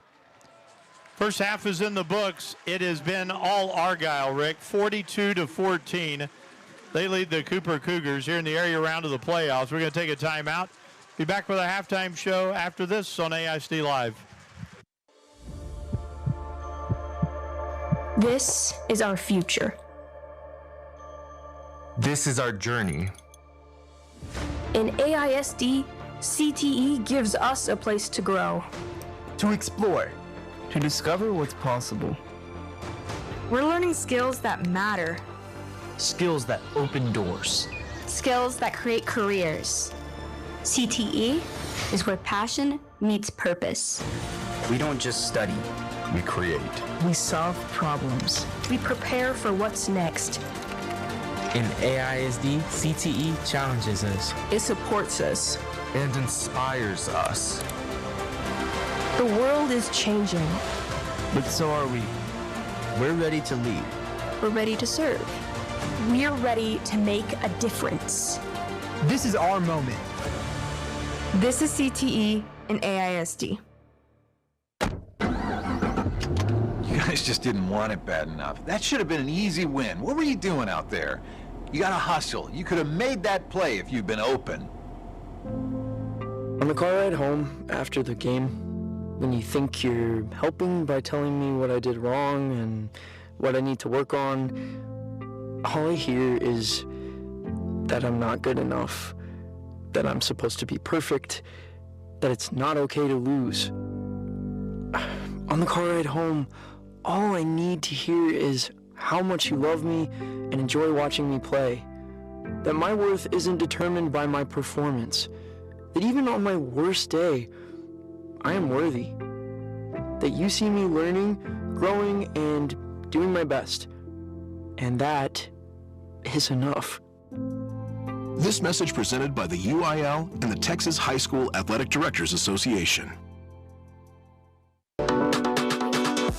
Ready for a more convenient way to purchase Abilene High or Cooper game tickets and a faster way to get to your seat in Shotwell Stadium? Abilene ISD is proud to partner with Hometown Tickets for online ticket sales at all high school athletic events in AISD. For easy access to purchasing, storing, and scanning your tickets at the gate, download the Hometown Fan app available in any mobile app store. Tickets for all high school athletic events can also be purchased on the AISD website via the ticket information page under Athletics or at the gate with a credit card. Varsity home game tickets go on sale at 8 a.m. on the Monday of game week through 12 p.m. on game day. Tickets are not sold on AISD campuses and cash will not be accepted at Shotwell venue events. Additional information about sub-varsity and middle school game tickets can be found at AbileneISD.org. So what are you waiting for? Download the Hometown Fan app and get your tickets for the big game today.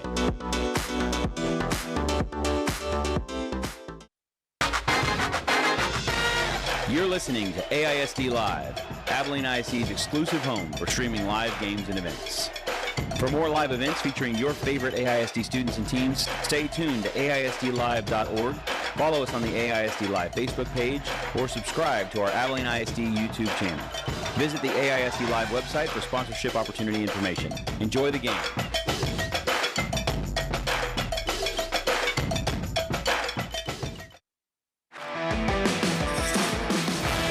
Now back to Cougar football with Jimmy Pogue and Rick Casey.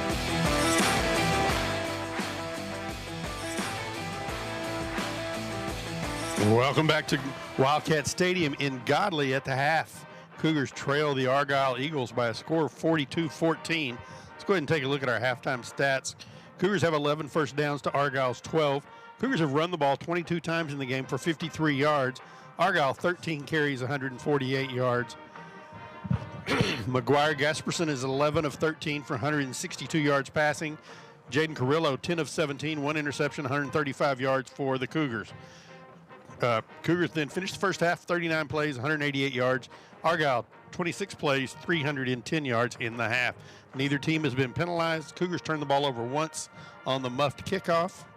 Time of possession, Cougar headed the ball 15-26 to 8:34 for Argyle.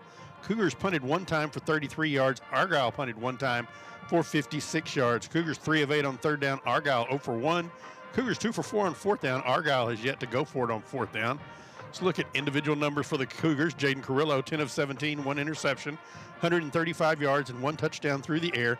Peyton Ewing, 8 carries for 37 yards and a touchdown. A.J. Rico, 1 carry for 16 yards. Markel Sims, 4 carries for 9 yards. Tatum Bender, 1 carry for 8. Jaden Carrillo, 8 carries for minus 17 yards. In the receiving, Tatum Bender with 3 catches for 63 yards. Jace Johnson, 3 catches for 17 yards. Tavius Collier, 2 catches for 38 yards and a touchdown. And Zaylen Johnson, 2 catches for 17 yards. For the Eagles, McGuire Gasperson, as we said, 11 of 13, 162 yards and 3 touchdowns through the air. Nathaniel Bruce, 2 carries for 71 yards and a touchdown. Watson Bell, 3 carries for 35 yards and a touchdown. McGuire Gasperson, 2 carries for 22 yards. Logan Rexroth, 5 carries for 21 yards and a touchdown. Julian Caldwell, 4 receptions for 39 yards and a touchdown. Jake Murphy, 3 catches for 19 yards and a touchdown. Braden Bach, 1 catch for 70 yards and a touchdown. Nathaniel Bruce, 1 catch for 13 yards. Logan Rexroth, 1 catch for 12. And Watson Bell, 1 catch for 9 yards. Take a look at some of the scores of interest at the half. Anna leads Paladuro by a score of 24-14. Denton Ryan leads Abilene High 31-0. Graham leads Lubbock Cooper Liberty 28-21 in the fourth quarter. Stephenville leads Dumas 27-7. Albany has defeated Quanah 35-15. South Lake Carroll leads San Angelo Central 31-28 at the half. So a lot of exciting ball games going on. Take a look and see if we've got any other. Brownwood trailing Canyon at the half 17-0. Jim Ned leads Bushland by a score of 14-7 with 4 minutes to go in the second quarter. Duncanville leads Rockwall Heath 7-6. And in last night's, Terrell leads Huntsville 21-14. And earlier this afternoon at Anthony Field at ACU, Lubbock Cooper lost to Prosper Walnut Grove by a score of 55-13. Stamford lost last night to New Home 21-20. Sinton beat Merkel almost the last play of the game 43-36. Hawley lost last night to Stinnett 30-26. And South Oak Cliff defeated Mount Pleasant by a score of 46-7. So with those updates, we're going to go ahead and take another break. We'll be back in 2 minutes. You're listening to Cooper Cougar Football on AISD Live. We'll be right back. Are you looking to build a solid future in AISD? The construction program at the Lift is a perfect place to start. You'll develop practical skills working with top-of-the-line equipment and learn the techniques employers are looking for. Plus, with expert instructors guiding you, you'll be ready to jump into the workforce or continue your education in construction. We are building foundations today for the students that shape tomorrow. Join the construction program at the Lift in AISD. Are you ready to step into the future of technology? Welcome to Abilene ISD's Cybersecurity. At Abilene ISD, we're training the next generation of cybersecurity experts, teaching them how to protect crucial data and secure networks, helping them unlock hands-on skills that will empower them for a career that matters. Together, we're safeguarding today for a safer tomorrow.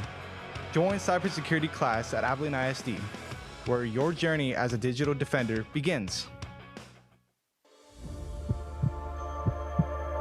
This is our future. This is our journey. In AISD, CTE gives us a place to grow. To explore. To discover what's possible. We're learning skills that matter. Skills that open doors. Skills that create careers. CTE is where passion meets purpose. We don't just study. We create. We solve problems. We prepare for what's next.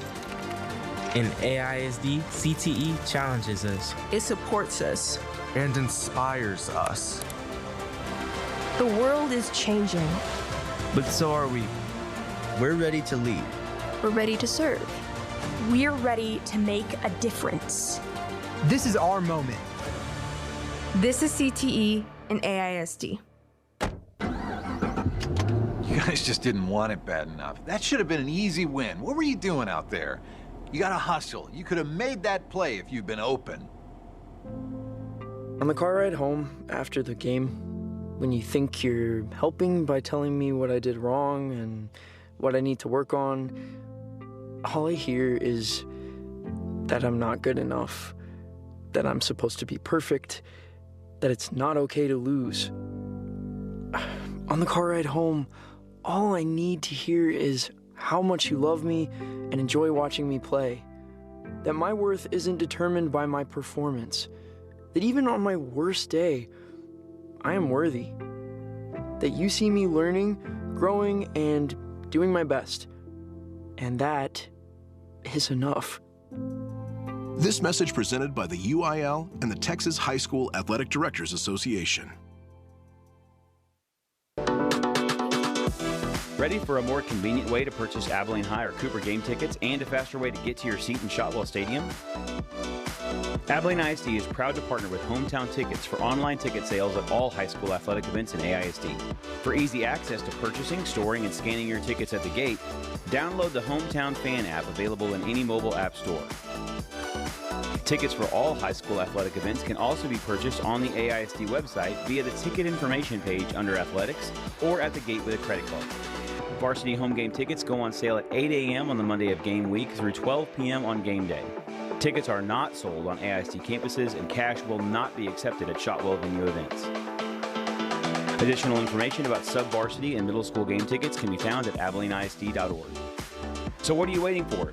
Download the Hometown Fan app and get your tickets for the big game today.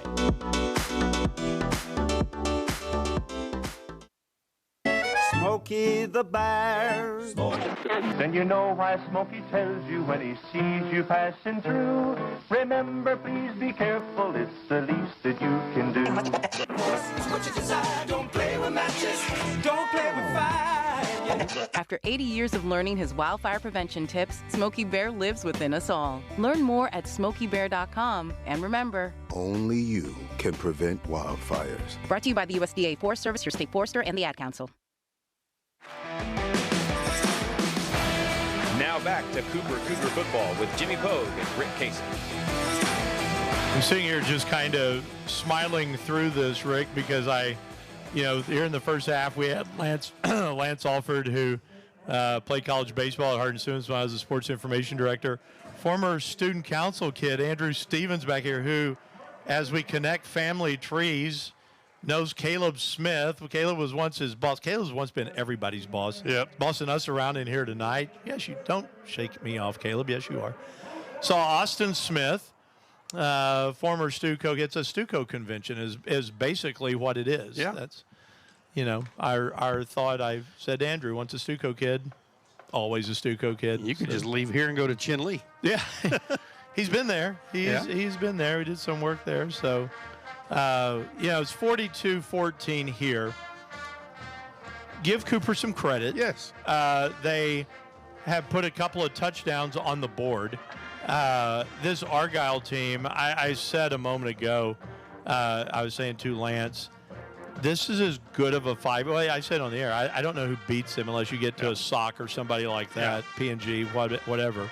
I don't know who you see that can play this kind of ball. They're big, they're athletic, they're strong, they're fast, they pitch and catch well, they're efficient. It's all the things. I think one thing that may hurt them going forward, the loss of Chanson Bowen, their center, because you don't know if that's a long-term injury. If that's long-term, Because he's, the anchor of your offensive line. That could be something for him. But, the Cougars have fought through. They've scored twice tonight, make it 42-14.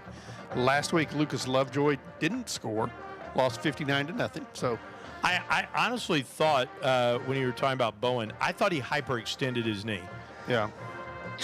He kind of locked going back. He was doing pass protection, and he kind of stumbled back, and the play went away, and he just kind of sat down, and it just kind of looked like that knee gave on him a little bit. All I saw was the fall backwards. I was afraid something drastic had happened when he went down, and so, but it's, but they're huge across the line. They can protect their quarterback. They've got a great running back in Bruce. They've got the receiver in Murphy. You don't know. I don't see a weakness for them. But you have to be good this time of year. Yes, you do. And like I said, Cougars not bad. They're not. If I could see anything over again, it's not the big plays. Yeah. It is the fumbled kickoff, and it's the interception. Yeah. I would bring two plays back. You might be talking 35-21 right now. Yeah. And that's a different ball game. The fumble kickoff was just a killer. You had just given up the long touchdown pass and run. And so then it's just like blitzkrieg because they got 2 scores on the board in 3 plays. Yeah. And you're just devastated. And then you're trying to catch your breath to hang on to not get blown out of here 100-0. Yeah. But, I want to go back to this stadium because, it is what it is right now. It's 42-14. I'm so proud of Danny Dudgeon. Me too. He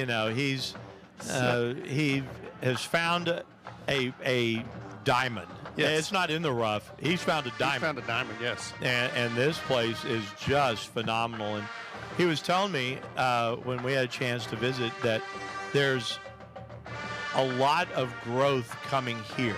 Yes. Moving out this way. This is, it's the suburb. You're 30 minutes from Fort Worth. It's a good school district. And he said, it was funny. I was telling him that we were talking to Jeff Reed, our associate pastor, our senior pastor at Pioneer Drive, and said that Jeff saying when he was growing up in Fort Worth, this was a pasture. Yeah. Yes, it was. It's not anymore. No. And it's growing. And what's really weird about Dallas-Fort Worth now, about the time you get to Weatherford, you start hitting all that traffic. That traffic's going to be out here in a couple of years. Yes. And we could be quiet for a moment. They're playing "Cheer, Cheer for Old Notre Dame." Is that? I'm sure that's their Argyle that's song. their song. Oh, okay. I thought they were just an homage. Where we ate dinner at Chisholm's, our waitress there doesn't live here. Right, She's from Fort Worth and drives out here. So Fort Worth is coming this way. Yeah. And you get out, like you said, around Weatherford, they've outgrown their highway system in Weatherford. Yeah. So traffic is terrible there. Yeah. Well, it's Thanksgiving week. I'll tell you this, Truman, I'm so glad that we wrote together today because it's Thanksgiving week. And, it's all the things we had last night. I do have to tell you this. Last night, because this is the AISD broadcast, last night Student Council had our 33rd annual administrative staff dinner. And our Student Council, it started, Kathy Ashby had the genius of this. It started off Kathy's idea. I was her number 2 for a year. And we did this dinner so well, apparently she's handed it off to me. I don't know. But it started off where we just tried to replicate Thanksgiving for custodians at one time, for administrators and staff. But in the last 7 or 8 years, we have really started celebrating the diversity that we have in Student Council. And it's because literally Cooper is an international campus. Yes. And so we have students will buy chicken, and then we say, okay, bring us something that is on your Thanksgiving table. Now, what's interesting, they all, wherever you're from, you have maybe some sort of fall holiday or something. They don't all call it Thanksgiving. Yes. But we had so much fun last night because, in fact, I was messaging kids while we were driving here, telling them what my plate looked like last night, because potluck, if you grow up Baptist, you understand potluck. Absolutely. I'm sure a lot of other denominations do too, but the Baptists do this right. So this was no sign up for stuff. This was like throw it out there and see what happens. So last night, my favorite things, let's see, I had fish amok. Okay. Which is a dish, where did I tell you that was from? Cambodia. It's from Cambodia. And so it was fish curry, basically, in coconut milk. And it was a white fish. It was fantastic, in a banana leaf. Okay. So it was, I can't even describe how good this was. I had spam musabi from Hawaii. Okay. Had pancit and egg rolls and some sort of Filipino chicken, infused chicken. Lumpia. Okay, Lumpia. Truman is correcting me there. From the Philippines. Phenomenal. I had a double fried plantain. Ooh, that sounds from the good. Dominican Republic. I had jambalaya from a student. And then, here comes, someone from the South. Sweet potato pie. I mean, tell me where you eat that. You don't go to Chisholm and order that at all. And, I mean, it was good and it was fun. But we just celebrated this time of Thanksgiving. We get serious. I'm gonna make a free ad for myself here for a second. We are starting on Monday when we come back to school, Christmas boxes. Okay. Food insecurity is huge. AISD and at Cooper High School. And so every classroom has been given a task today to try to come up with one box. Last year, we fed out 62 boxes for Christmas boxes, and it will have enough food for a family of 4 for about 2 weeks. They are substantial boxes. It's an offshoot of our Table 20. And if you're sitting here listening tonight and you're going, I want to help, my email is james.pogue@abileneisd.org. Email me and say, I'd like to help with a Christmas box, and I will send you the flyer that says how you can help. And, I mean, it's just, we will deliver them on the 18th on the last day of school, and that is remarkable. It's just kids helping kids in the district. And it's a powerful afternoon. Former student council kids. Once a Stuco kid, always a Stuco kid. Zach Stewart has been doing the big deal on the turkey giveaway. Yeah. They had the golf tournament for turkeys. And so Corey and Winky James have delivered with me before. Andrew Stevens, all these guys from years gone by will do these Christmas boxes. And we just need help. I mean, we just got to, if nothing else, you have to eliminate the food insecurity. I don't know if we can do the world. I can do Abilene. Yeah. We can figure that out. Can people just donate money? Absolutely. Absolutely they can. And so you can do that and bring it up to Cooper and just say, this is for Christmas box. A single Christmas box, I'll tell you how much food's in it. Single Christmas box does not have perishable items in it. So the non-perishables that we stack up. Now, if you're going, well, what would an entree be? Well, it might be, spaghetti and noodles or something like that. Like I said, Corey and Winky donated some turkeys a couple of years ago. We were able to put some turkeys in those boxes. But a single box is about $75. Okay. And so when we're getting that, we can fill one up, and it helps. It's like I said, everybody talks about food insecurity and world hunger. We got to talk about Abilene hunger at some point. Yeah.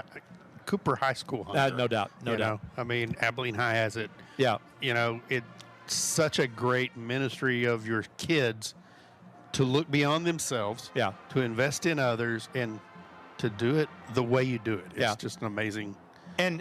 You've known my family for 50 years.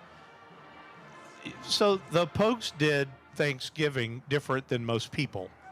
We'd have 55 or 60 people, and you just throw down your food. Last night, I've been smiling for 24 hours. It looked exactly like a Poke family Thanksgiving. Just not at the Monkey House. Kind of. I mean, it was in the cafeteria, but it wasn't at the true Monkey House. But it looked very familiar, and it was just a lot of fun. And, kids if y'all want to know, I say this, I think I'm academic. I have a graduate degree in English.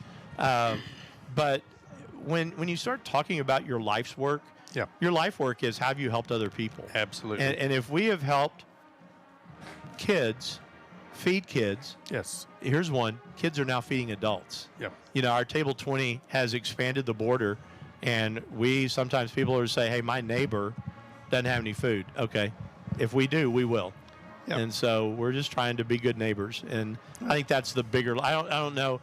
Teaching Frankenstein right now. It's one of my favorite books, and I think teach it pretty well. And I don't think 20 years later, Andrew Stevens does not remember me teaching Frankenstein, but I guarantee you he remembers delivering food. Yes, guarantee you that. And you're teaching kids to continue to do that as they grow. Yeah. So that spreads. Yeah. How many adults and staff were at your banquet? We fed 80 last night. Okay, cool. So because you can bring your spouse. It was kind of funny because we have new administrators. John Patrick and his wife Mary Ann came, and I was telling him, I said, this is one of the cool things that we do. MC Tempner, our director of instruction, came and I was like, I'm telling you, you're just going to be wide-eyed at this. And I'm a firm believer in never eat something that you would eat. Like tonight, we passed a couple of establishments that we have in Abilene. Let's go to Chisholm. We've never been to Chisholm. So go back. I have never had fish amok last night. Fish ran amok. That's exactly how it's spelled too, which is funny. But it was just a fun night. We're getting close for the start of the second half. We're 3.5 away. So we will take our last break. We will be back with the second half after this. Oh, good. Caleb's back to punch a button here on AISD Live. You guys just didn't want it bad enough. That should have been an easy win. What were you doing out there? You got to hustle. You could have made that play if you'd been open. Lance, On the car ride home after the game, when you think you're helping by telling me what I did wrong and what I need to work on, all I hear is that I'm not good enough, that I'm supposed to be perfect, that it's not okay to lose. On the car ride home, all I need to hear is how much you love me and enjoy watching me play. That my worth isn't determined by my performance. That even on my worst day, I am worthy. That you see me learning, growing, and doing my best. And that is enough. This message presented by the UIL and the Texas High School Athletic Directors Association. I love playing sports, especially for my school. And that's because school sports are special. It's where it's safe to fail. It's where we're taught resilience, where our fear becomes confidence. It's where we learn to get back up after every fall. School sports are where 7.8 million students go from I can't to I can. This message presented by the UIL and the Texas High School Athletic Directors Association. Looking for a hands-on career path with high demand and great pay? The welding program at The Lift gives students real-world skills that lead to real opportunities. Whether it's gates or flatbeds, handrails or heavy equipment, if it's metal, you can weld it too. With great instruction, you can master all 4 major welding processes. So get ready to build a career with endless possibilities and join the welding program at The Lift. It isn't just a trade, it's your future. Now back to Cougar football with Jimmy Pogue and Rick Casey. All right, second half about ready to start here. We're a minute away. Argyle back on the field. Cooper about to run out of the giant Cougar head. Jimmy, got a few score updates here. Graham has defeated Lubbock Cooper Liberty by a score of 35-28. Anna leads Paladura now by 31-21. It's turning into a ball game with 4:42 remaining in the third quarter. Denton Ryan leads Abilene High 45-0 with 8:30 remaining in the third quarter. Allen leads Lake Highlands 27-0.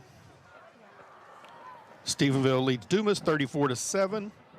Melissa leads El Paso Americas 42-7. Brownwood trails Canyon 24-7. Jim Ned leads Bushland 21-7, and Duncanville leads Rockwall Heath 21-6. My favorite math teacher is listening in to the one mistake that Argyle has made tonight, Rick, has just happened. What'd they do? They ran smack into their run-through sign, and the guy bounced back. He did not break the sign. Oh, my goodness. The door is open. Actually, the door was closed. It was not open at all. Door. I have never seen that. Oh, please let that be on the replay right there. He went flying backwards. Well, you don't see that every day. No, you don't. You know, when I took a broadcasting, that's good. I took a broadcasting class in college, and I was told, and it has paid off before, always call all the actions. So, like, if you see a guy bounce off the sign, you got to call it. If there's a fight, you call it. They can always edit later. People like Caleb can edit it later. 4 or 5 years ago, whatever it was, you see a streaker, you call the streaker running all the way across the field until he runs out. El Paso Eastwood with 2 of them. I mean, you have to. So, all right. Argyle will kick it off. So Preston Edwards will tee it up at the 40-yard line for the Eagles. Denton Ryan has now opened it up on Abilene High, 45-0.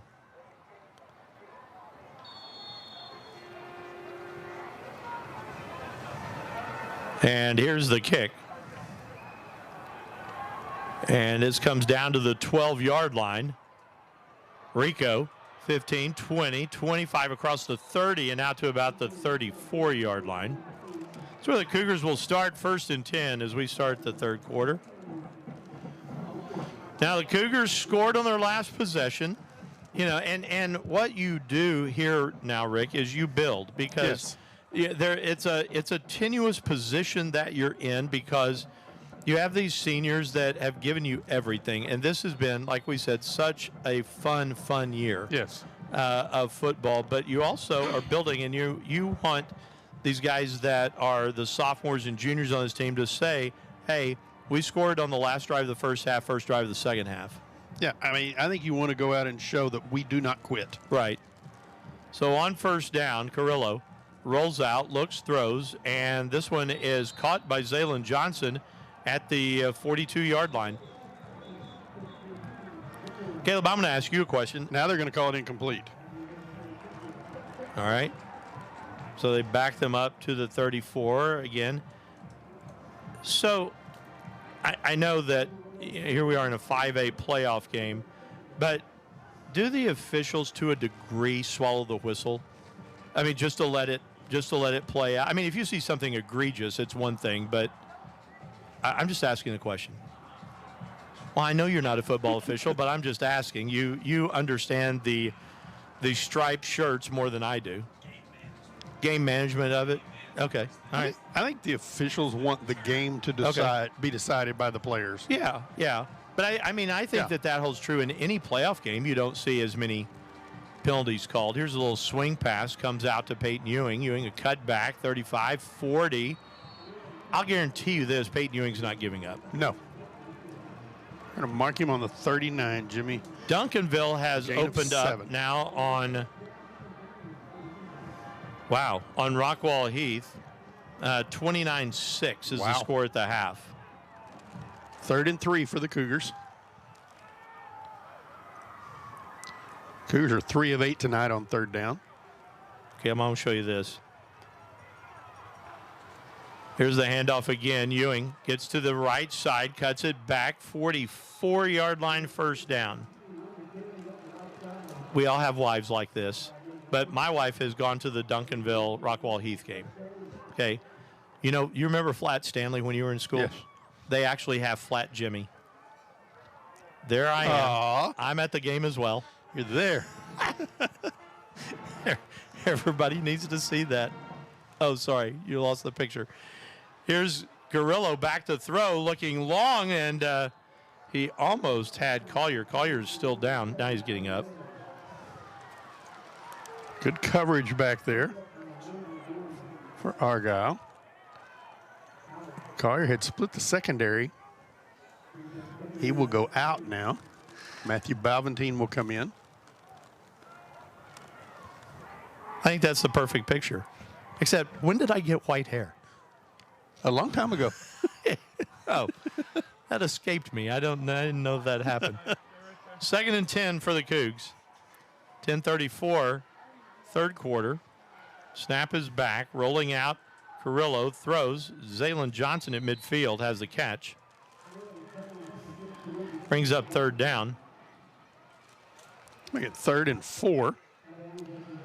Donnie Wilkerson is in. I like that because you're going to have to rely on Wilkerson. Yes. Now, in that receiving core, your big boys are coming back. Zaylen Johnson's back. Jace Johnson's back. Donnie Wilkerson's back. Major De Los Santos will be back. Major De Los Santos will be back. Balventine will be back. You've got guys that are coming back. And Markel Sims. Carrillo, a lot of time to throw. Now it breaks down, throws, and this one's going to be picked off. Coming back the other way is going to be Landon Howard, and he's going to be dropped at the 49-yard line. 3rd turnover by the Cougs tonight. 2 interceptions and the 1 fumble. Back to midfield.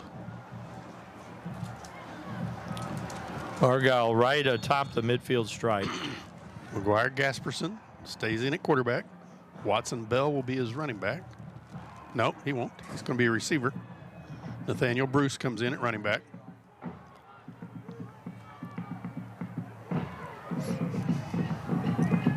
Here's Gasperson. Brings a man in motion. Left to right, takes the snap, and then gives him the ball right back. This is Watson Bell. Bell makes a cut, makes 2 cuts. He's got a crease.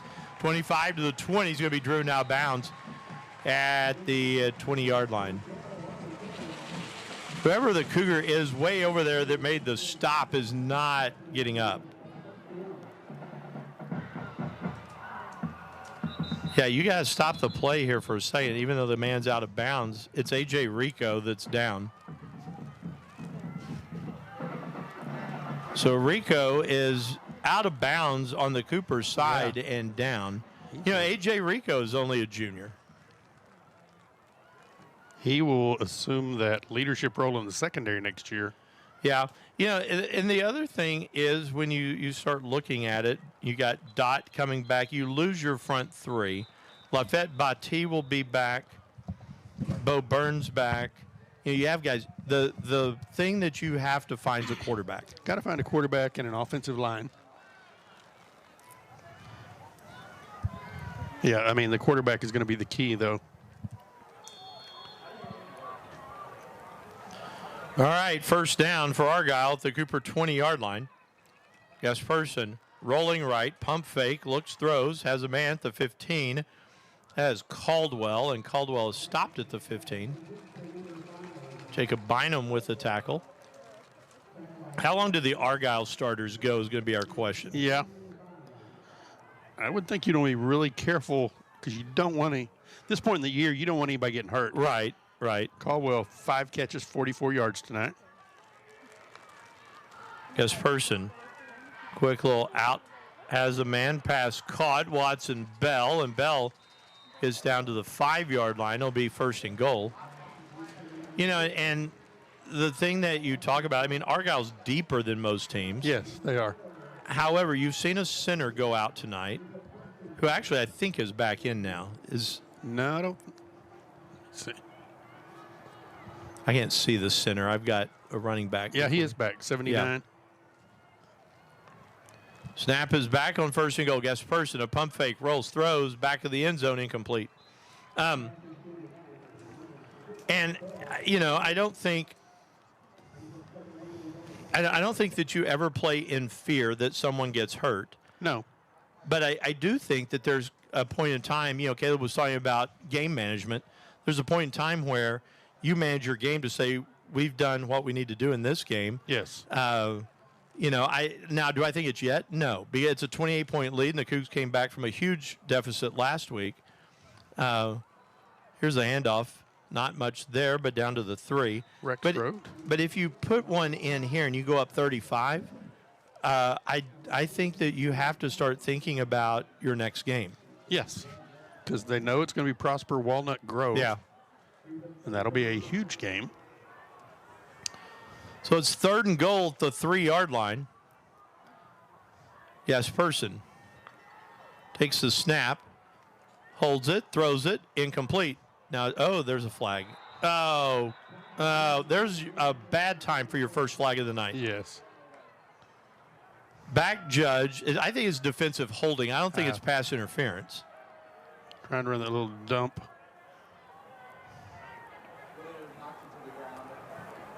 It is a hold. It's on Jacob Bynum. That'll move the ball to the 1.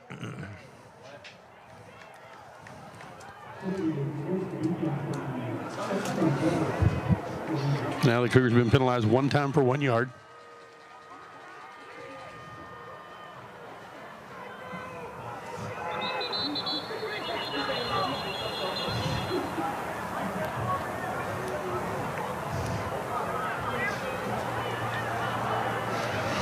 First and goal from the 1.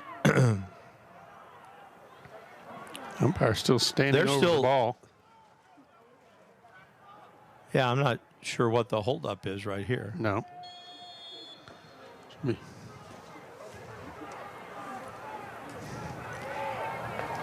Snap is back. Gasperson looks back corner. He's got a man pass caught. And a touchdown to Julian Caldwell. A 1-yard pass on a fade.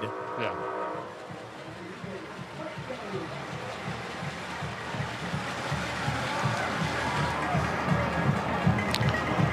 Well, he just set a record for the shortest catch for a touchdown. Carter Stebbins comes on for the extra point.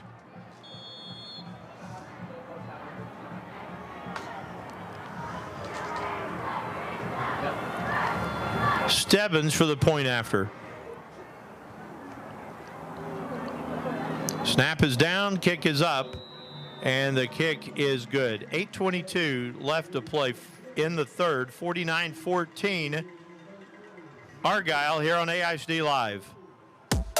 Hey, Abilene ISD community. Want to catch all the action from Abilene High and Cooper High School games? It's easy. In addition to Facebook and Vimeo, we're now on YouTube. Just head on over to our YouTube channel by searching Abilene ISD and click subscribe so you never miss a live stream. Whether you're cheering from home or on the go, we're bringing the game to you. So join our online cheering section and stay connected with every play. Hit subscribe and get ready to show your school spirit today.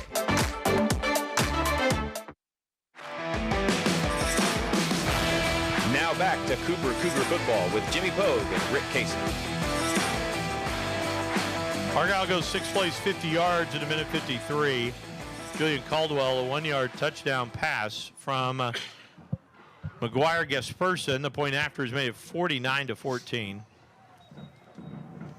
Preston Edwards comes in to kick off for the Eagles. Well, not saying anything, but you want to also, now if you're Argyle, you don't want the game to get chippy. No. But I will say this, Argyle plays really clean brand of ball. They do. There's not been anything cheap that they've gotten tonight.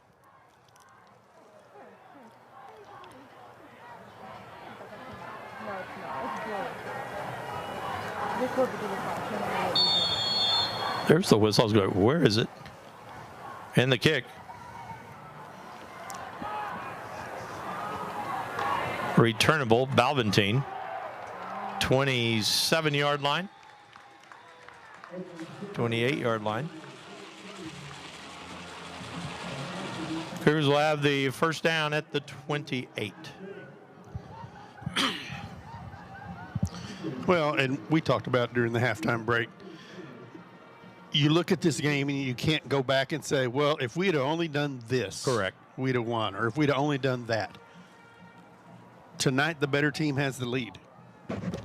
And that's not taking a shot at anything the Cougars have done. Right.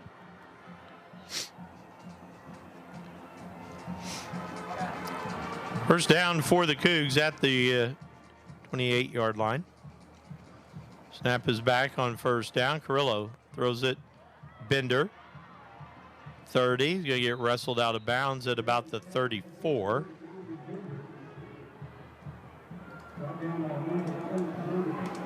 Gain of 6. Makes it 2nd and 4 for the Cougars. 8:06 remaining in the third quarter. Cougars trail 49-14.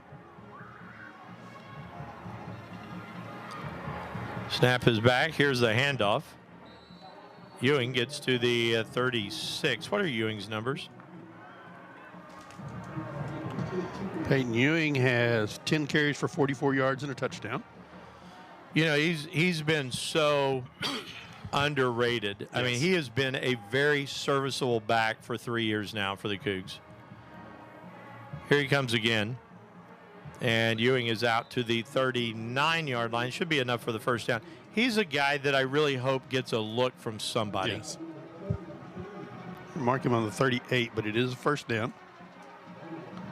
Yeah, I'd love to see him play college ball somewhere.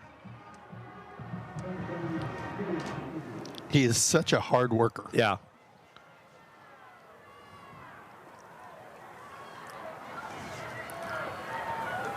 So first down, Cougs.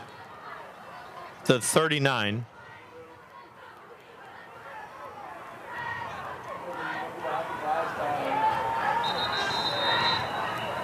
And Cougs are going to call a timeout. They'll do it with an even 7 minutes to play in the third, trailing 49-14 here on AISD Live. We're back right after this. Hey, future creators. Are you ready to dive into the exciting world of video production? AISD's digital communications program is where your journey starts. Take 3, Mark. You can design the next iconic promo, broadcast all the big games, and produce your own short films all at the Lift, where you'll get hands-on experience with the latest gear like cameras, sound mixers, lights, and more. Let your creativity shine. Start your journey in digital media with AISD. Now back to Cougar football with Jimmy Pogue and Rick Casey.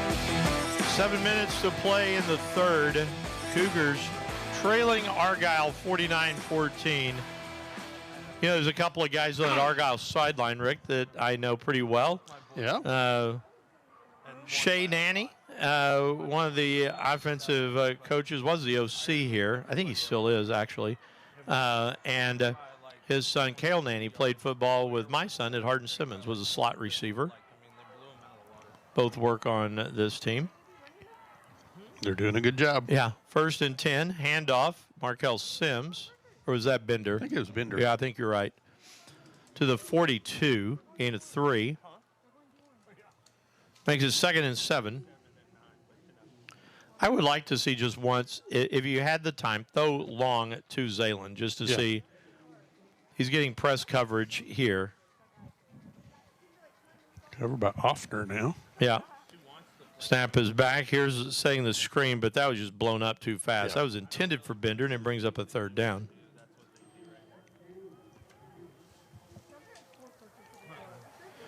My boys are all about baseball. Yeah.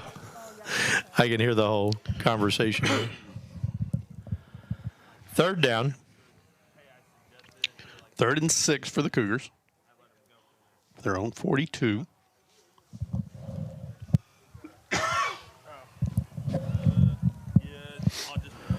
So on 3rd down, Carrillo empties the backfield behind him.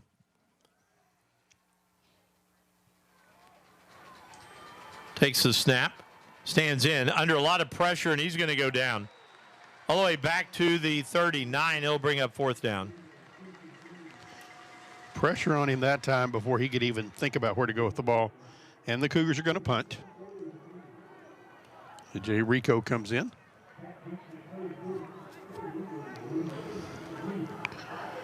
Nathaniel Bruce will go deep to return.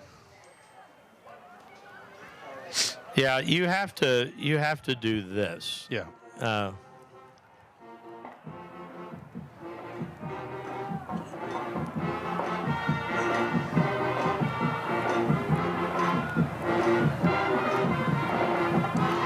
Snap is back.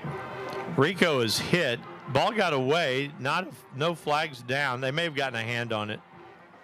I've not seen the indication of block. No, I don't know how he got it away. Punt goes to the Argyle 41. Be a 20-yard punt. So 5.5 to play in the 3rd.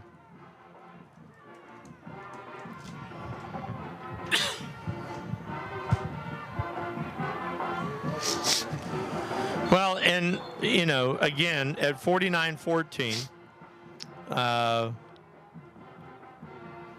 coming into the backfield now is number 25, Obadiah Goebel. I think the other thing you have to start looking at, Rick, is the amazing career of Dyson Davis. Yes. They'll send Bach in motion. Play fake.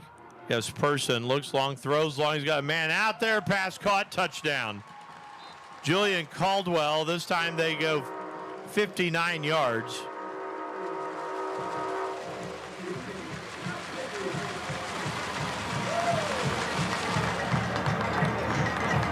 Okay.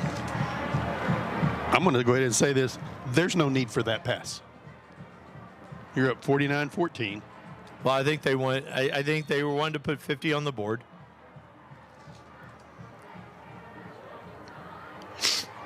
And then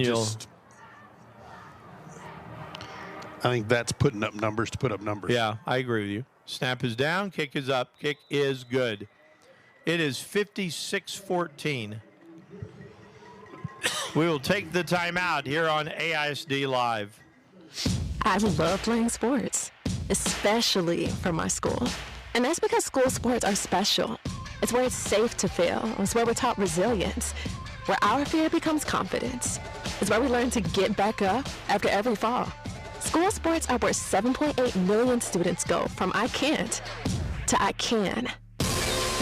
This message presented by the UIL and the Texas High School Athletic Directors Association.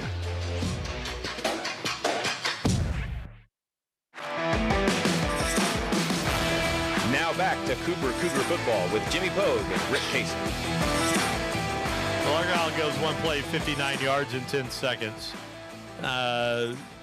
Julian Caldwell has his third touchdown of the night. He has his 17th of the season. I'll say what I said in the break. That's garbage. Yeah. I mean, you hate to see that. That's garbage.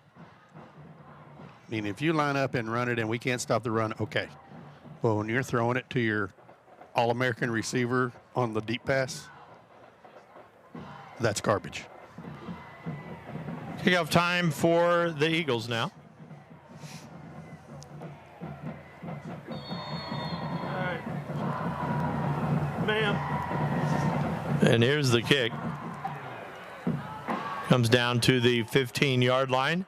Cougs going to run the reverse. Rico gives it to Tay Collier. Collier's got some blocks. Collier's got 3 good blocks. He's at midfield. Tay Collier's going to go the distance. Take that, he says. And Tay Collier has a house call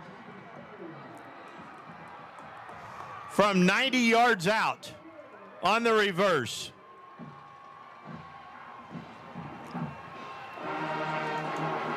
Well, how about that, Rick? That's good. I'll take that.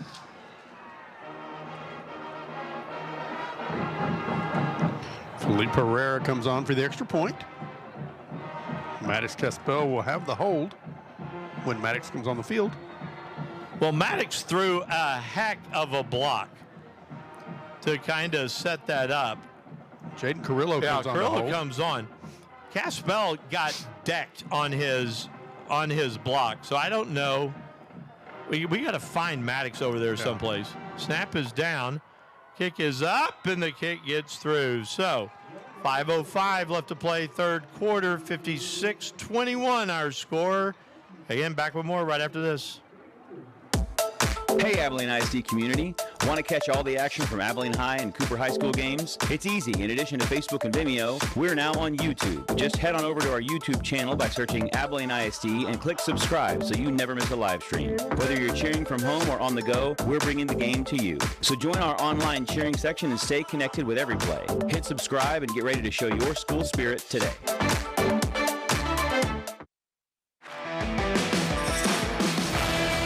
Back to Cougar football with Jimmy Pogue and Rick Casey. Well, a 90-yard kickoff return by Tay Collier. Max Caspel we see across the way at midfield on the training table.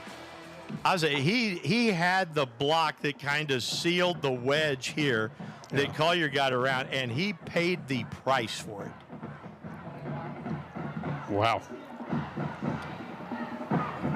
Good thing Jaden Carrillo has experience at holding. 50. You know, I was a holder. Yeah. This is how bad of a football player I was. I was a holder. Until this kid named Ray kicked me in the that's exactly right. Kicked me in the finger. Broke it. There the Cougs trying the onside. They got to bounce. And I think the Cougs are on the ball at the 41-yard line. They are on the ball at the 41-yard line. All right. Cougs a little bit of life.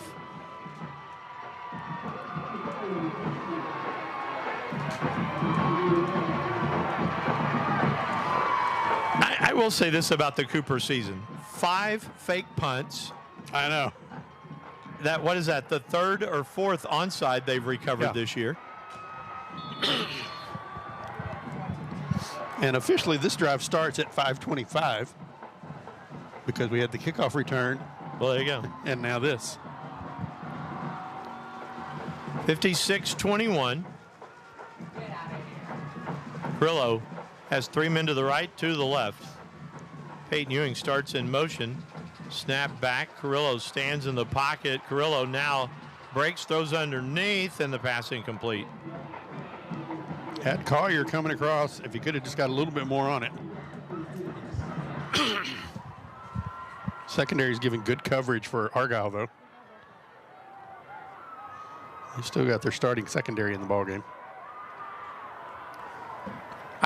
Maddox, I hate to speculate, but he does not have his helmet, and they don't have anybody around him. So that might be a bell ringer. Yes. 2nd and 10.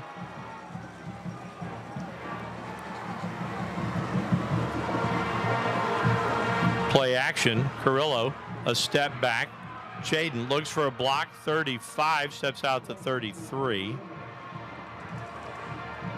4:51 to play.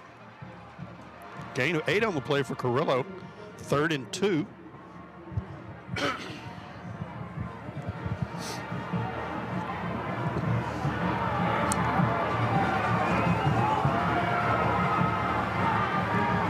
So snap and the handoff. Ewing straight ahead to the 31. Gain of a couple.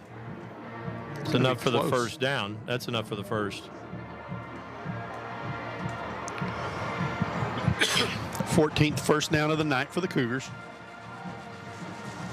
They've run 54 plays for 227 yards.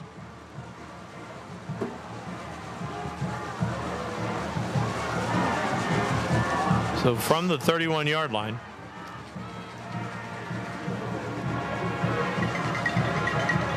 Down to 4:15. Clock running. Snap is back. Play fake again. They throw, looking for Zaylen Johnson, and the pass incomplete. Zaylen Johnson had to become kind of the defender there. Yeah. Yeah. Hoffner got inside position, and Zaylen had to kind of go up over his back to knock the ball away. Yeah, Max Caspell out now with a concussion. Okay. 2nd and 10 for the Cougars. Clancy goes out. Bender comes in, along with Donnie Wilkerson.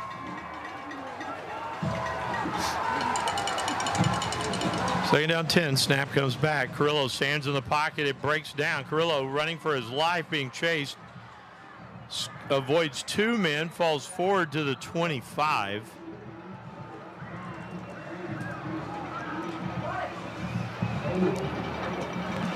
Carrillo picks up 5 on the play. 3rd and 5 now.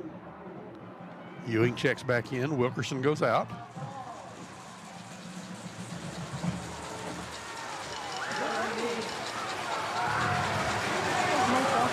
Talking about Maddox over there, Rick. One of my student council officers.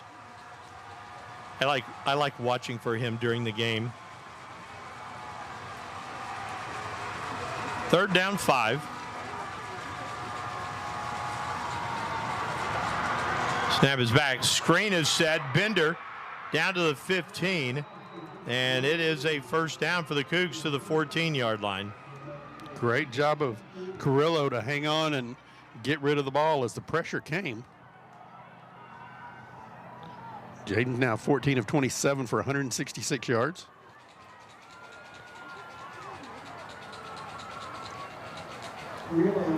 Not much here on the straight ahead. A gain down to the 9. Yeah. So I say it ends up being 5. You know, Carrillo's done that all year long. Yeah. You sit there and you're like, there's nothing there, and then he pushes forward and he's got 5 yards. Yep.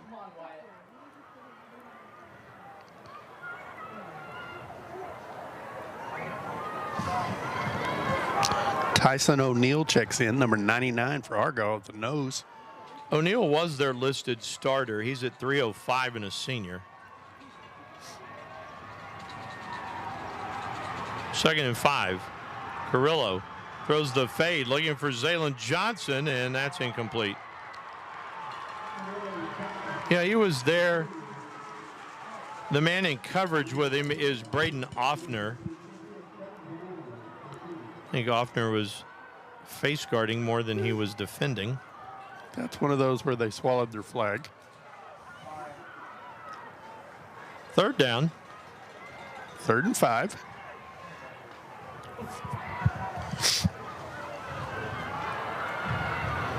Zaylen will go to the other side, play the slot.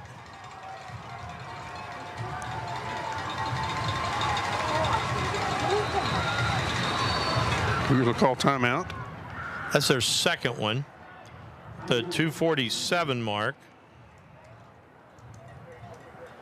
Cougars trail 56-21, but they have the football. Down at the 9-yard line on 3rd down and 5. They need to get to the 4. We'll just keep it here. Rick, give us a couple of numbers in this. Okay, Jimmy, the Cougars have now 59. They've run 59 plays, 249 yards. Jaden Carrillo's 14 of 28 with 2 interceptions for 166 yards. Argyle's McGuire Gasperson 16 of 19, 267 yards, and they've run the ball 14 times for 151 yards. So Argyle has 33 plays for 418 yards tonight. Time of possession, though, Cougars 22-36 to Argyle's 10-37. Anna leads Paladura 38-28 with 5:56 remaining in the game. Huntsville trails Terrell 34-14. Denton Ryan leads Abilene High 52-0 with 6 minutes to go. Southlake Carroll 52-0 over San Angelo Central. Dumas trails Stephenville 55-7. Wow, that one. I thought Stephenville would win that. I didn't know they would win that the way they are. Melissa leads El Paso Andrews 62-14, and Brownwood trails 31-21 to Canyon. 3rd down and 5. Snap is back to Carrillo. He looks, he throws, he tries Zaylon Johnson again. He makes a nice catch. Touchdown of Zaylon Johnson from 9 yards out.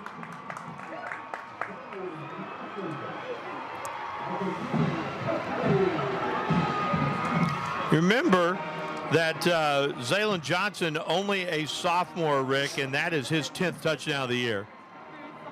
Wow.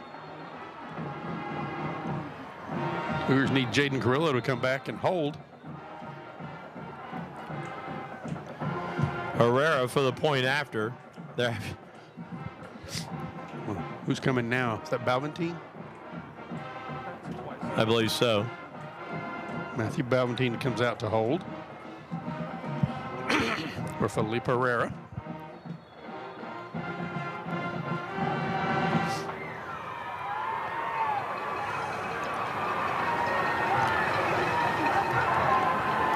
Snap is down, the kick is up, and the kick is good. So, our new score with 2:41 to play in the 3rd. Argyle 56, Cooper 28 here on AISD Live. A game without a crowd is just a scrimmage. A performance without an audience is just a rehearsal. Without your presence, high school sports and the performing arts aren't possible. Ensure that these essential extracurricular activities continue to enrich the lives of students in Texas. Purchase a ticket to your local high school's game or performance. This message presented by the UIL and the Texas High School Athletic Directors Association.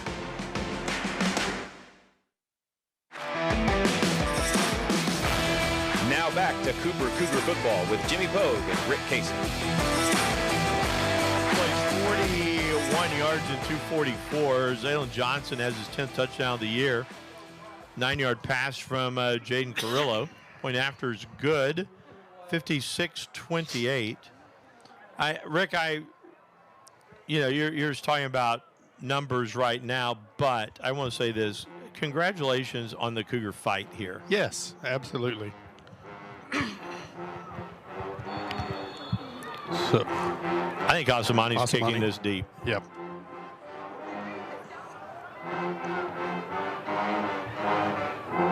Well, and there's the fair catch made at the foot. He tried the pooch, but Argyle has the ball now. 2:40 left in the 3rd. And the line of scrimmage is the 41. 41. Yes.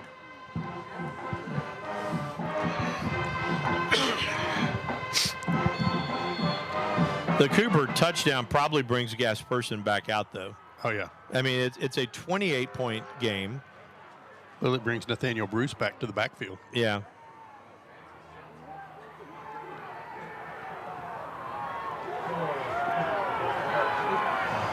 First down. Snap comes back. The handoff is to Bruce. Bruce has a couple. That should have been a hold. Yeah. Bo Byrne was pulled down on top of the offensive guard. Had to have happened right in front of the umpire, too. 2nd and 9. They will send Bach in motion. I just like saying that.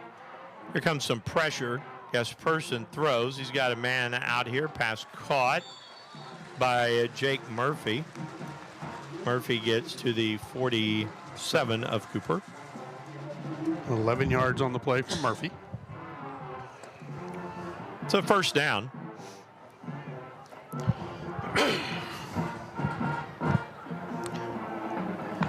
Now they'll send Murphy in motion. And the quick pass comes out to Caldwell. Caldwell's got one man to beat. Runs down the sideline. He's going to get their touchdown. Well, that's a pretty nice little safety valve right there. Yeah, it is. Julian Caldwell from 47 yards has his third touchdown of the quarter.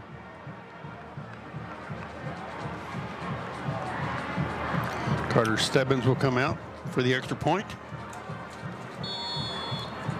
Minute 50 left in the third.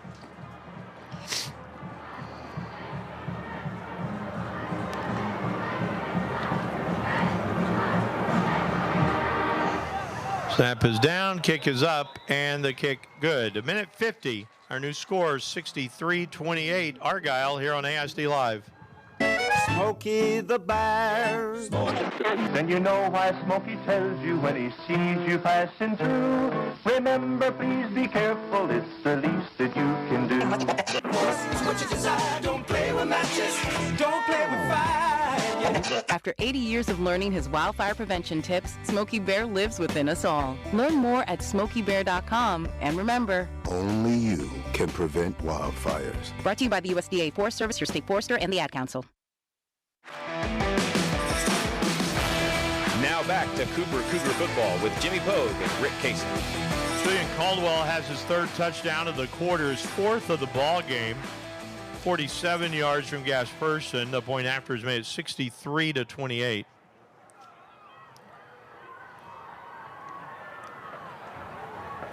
This is, I think, right now that Argyle's trying to reach 70. That's just me. Well, with 1:50 to go in the third quarter, they will have all the your opportunity. Starters. Yeah, you have all your starters in.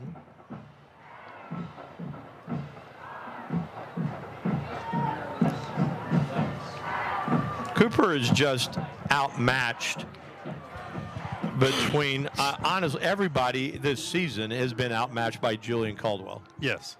It's not just a Cooper thing. He is TCU committed, is that correct? No, he hasn't committed. He's a junior. Yeah, that's correct. Bach is the TCU commit. Okay.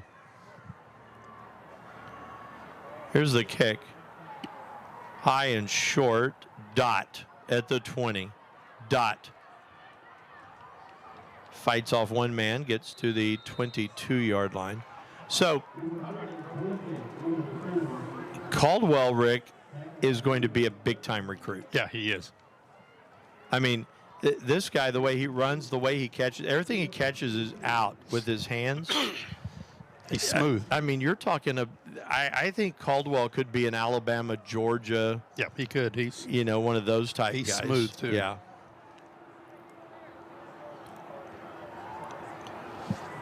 Well, here's Carrillo. Line of scrimmage is 23.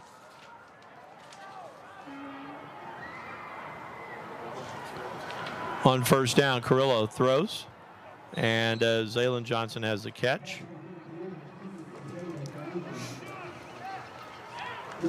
Johnson gets to the 28. 5-yard gain. 2nd and 5.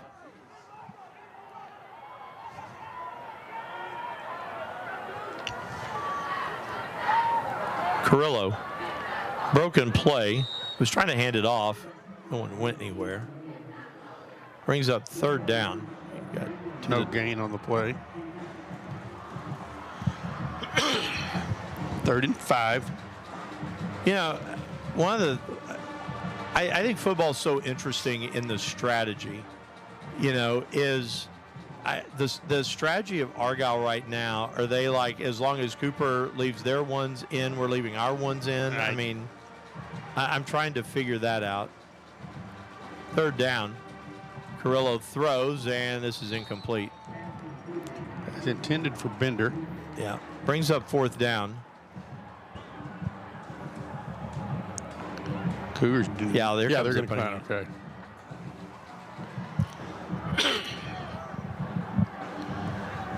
Argyle has scored 65 points in one game this year against Everman. They beat them 65-17. Cougars are a touchdown away from tying the most points scored against Argyle. A.J. Rico drops back to punt. I'm going to ask Austin the question. Nathaniel Bruce to return.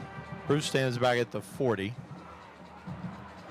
Oh, the ball skips past Rico. He picks it up. He's going to try and run. Rico's going to go down all the way back to the 2-yard line.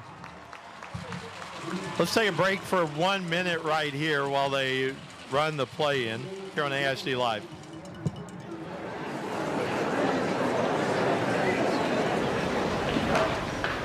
Where do my friends and other students find their voice? We find our voice through the performing arts, along with millions of other high school students. By expressing yourself in a role on stage, through an instrument, or at the debate podium, the performing arts give us freedom to find ourselves, to find our place. The stage is where I can play, perform, and compete with my friends. Performing arts at your school is where creativity meets courage. Encourage the students in your life to find their voice through the performing arts. This message presented by the NFHS, where we encourage all students to play, perform, and compete together.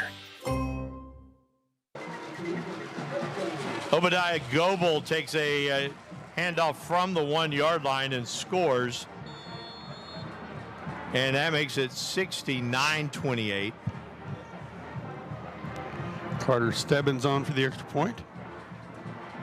Still 33 seconds to go in the third quarter. Snap is down. Stebbins' kick is up, and it's good. So Argyle has 70. 70-28 our score. Rick will keep it here this time. That was 1 play, 1 yard. 7 seconds. 7 seconds. Off the bad snap there on the punt. It officially will go down as the 4th turnover of the night. Yeah. Argyle has just scored 70. That's the most points ever scored against Cooper. Previous most was 68 against Plainview back in 2014.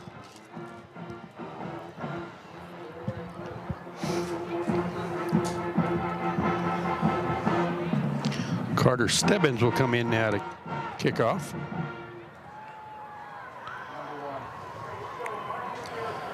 $70-28.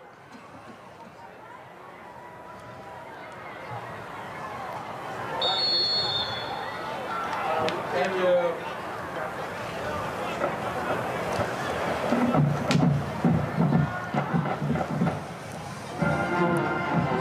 Well, here's the kick.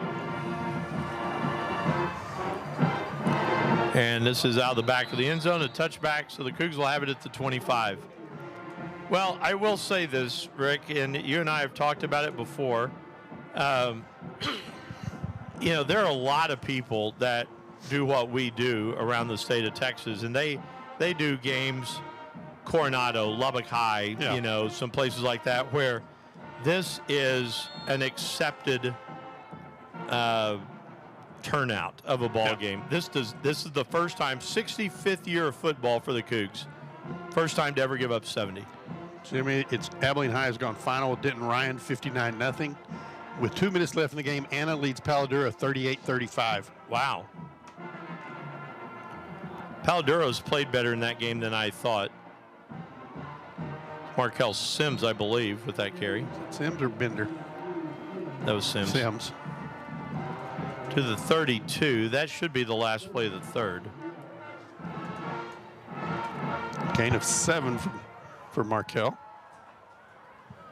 Duncanville now has taken a 36-6 lead over Rockwall Heath.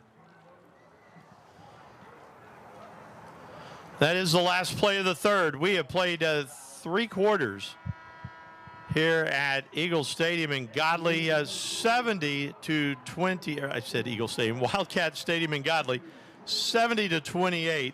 Argyle here on AISD Live. Hey, Abilene ISD community. Want to catch all the action from Abilene High and Cooper High School games? It's easy. In addition to Facebook and Vimeo, we're now on YouTube. Just head on over to our YouTube channel by searching Abilene ISD and click subscribe so you never miss a live stream. Whether you're cheering from home or on the go, we're bringing the game to you. So join our online cheering section and stay connected with every play. Hit subscribe and get ready to show your school spirit today.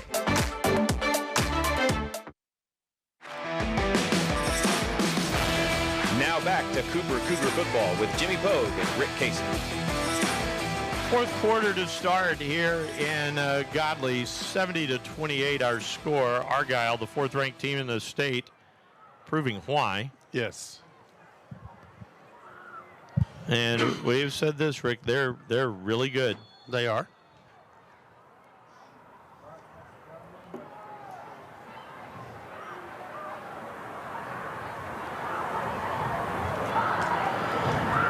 Quick pass comes out. And on second down, I believe the Cougs have the first down. Jace Johnson. Yeah, Jace made a nice little athletic play right there. Across the 35 to, it has, well, 35. no, they're going to say 35. That should be a first down. It is. Okay. Okay. Yeah, Jace could have picked up more yardage, but he bobbled the ball when he first caught it.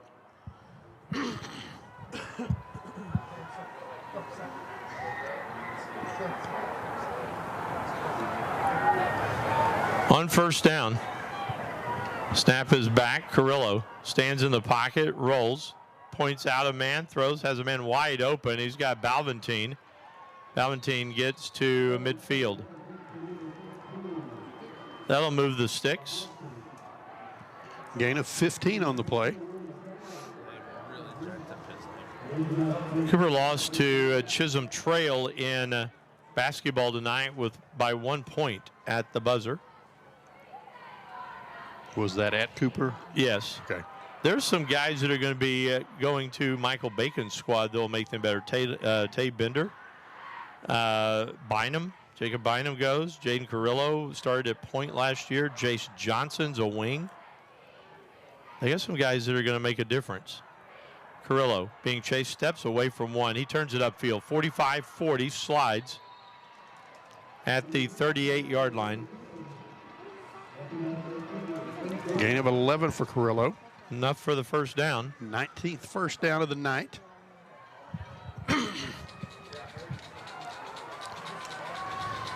10:48 left. Carrillo now throws out in the flats for Bender. Bender shakes one man, 30, 25, still on his feet, 20, 10, 5, touchdown, Taden Bender from 38 yards out.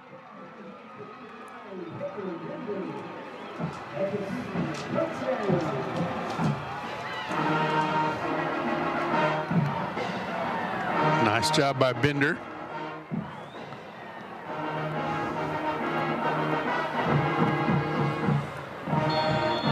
Balventine will hold. Felipe Herrera will come on for the extra point.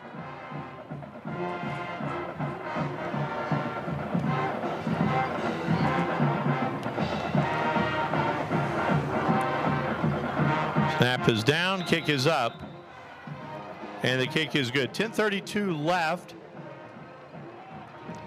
The Cougs, the lead is double, 70-35 here on ASD Live. Looking for a hands-on career path with high demand and great pay? The welding program at The Lift gives students real-world skills that lead to real opportunities. Whether it's gates or flatbeds, handrails or heavy equipment, if it's metal, you can weld it too.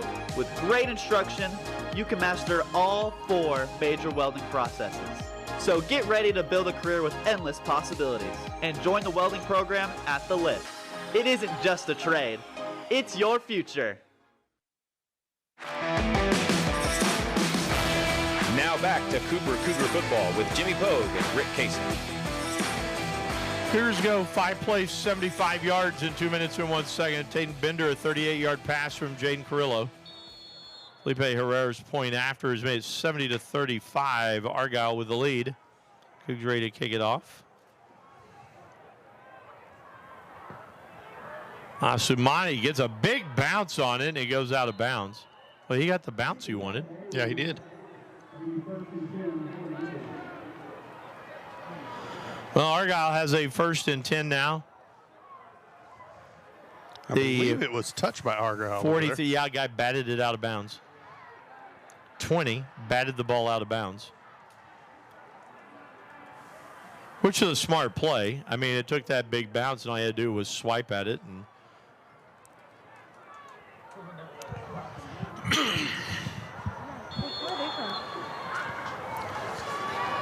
who's in at quarterback? Is this Robinson? I believe it is. Let me.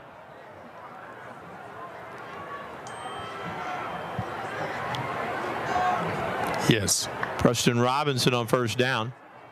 Bad snap, handoff, nothing doing there.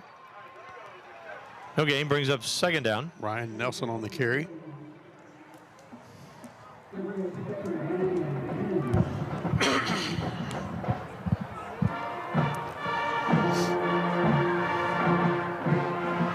Ryan Nelson, number 24 in the backfield. Oh, there you go, a little Jingle Bell Rock.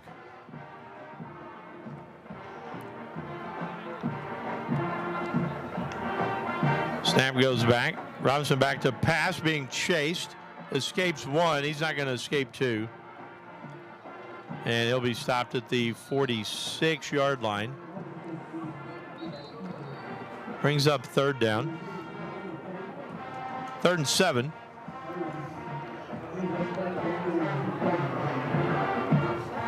Here's a number. Okay. Argyle's 0 for 1 on 3rd down tonight. They have not lived on 3rd down. They've lived a lot on 1st and 2nd. Yes, they have. 3rd down and 7. The handoff. And falling to about the 49. Not enough for the 1st down. That was Max Pomeroy, number 30. So 4th down. I started to say, I would hope that you would see Argyle punt here. Yeah, 4th and 2. Carter Stebbins will come on to punt. Tavius Collier will go back to return. Stebbins has 1 punt tonight for 56 yards.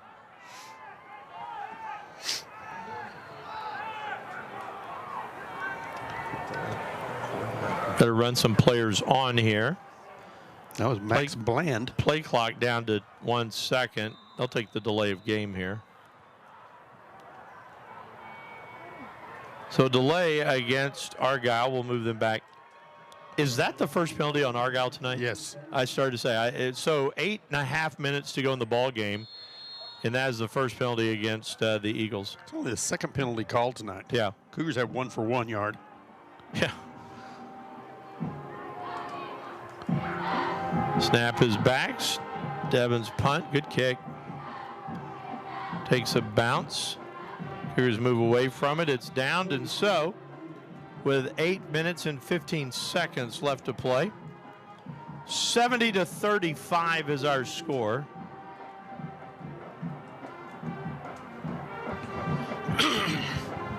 Cougars will have the ball at the 23-yard line.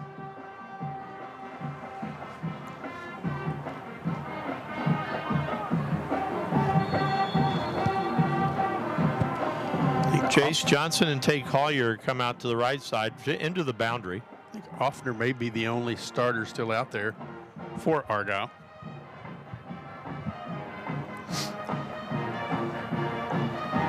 Salem Johnson's out wide to the left. Snap is back.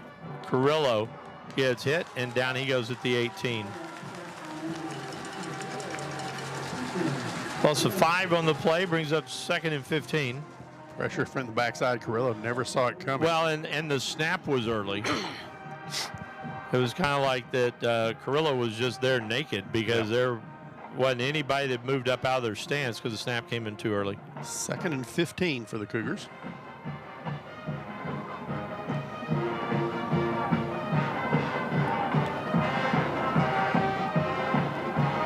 Snap is back. Carrillo stands in the pocket, looking long for Jace, and that's incomplete. It brings up 3rd down. I want to give a lot of credit to the awesome Cooper band. They have kept it going tonight under the direction of my friend John Landine. They have been awesome this year. I'll always remember the game at Plainview and how they really dominated the big Plainview band. You know, the other thing, too, and just to brag on Cooper, there's so much that has changed at Cooper. Pep rallies have been later this year. There's been more school spirit. It's been a fun football season. On third down, Carrillo stands in, looks long, throws long, trying to get to Collier, and he overthrows him. And it'll bring up fourth down. Good job by Carrillo to buy time moving out to the right. Yeah. Just couldn't connect with Collier. Started saying, you got to punt this one away, Yes. too. You don't want to give up the touchdown inside. A.J. Rico comes in to punt. Going deep will be Jake Murphy.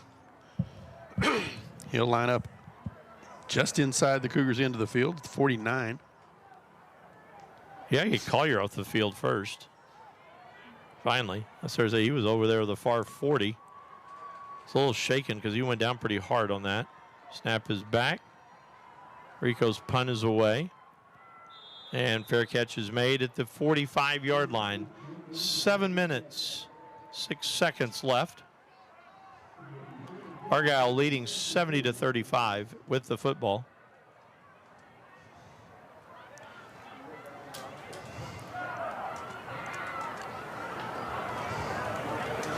Well, every year, for the last 19 years, the season ends with a loss. Yes. And you know what? It's okay because the teams whose season end with a win either A, won the state championship or B, missed the playoffs. True. Very true. And so, you're disappointed in this one, but the Cougars have had a really fine football season. They have. They really have. A new quarterback, left-hander, throws out for guys that Kason Capper made the catch right there. Get the quarterback's number, 16. That is Jack Snakenberg. There's a great name.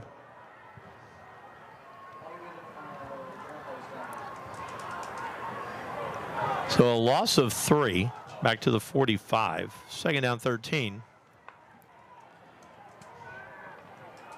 And the pass is thrown and caught down to the 42-yard line of the Cougars.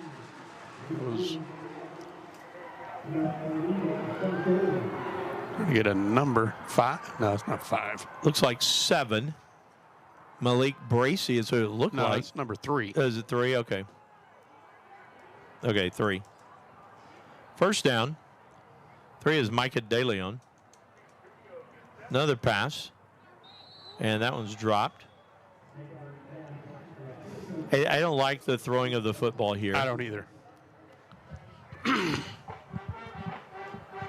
I understand it's your third string quarterback and all that. Yeah, I do too. But it's 70-35.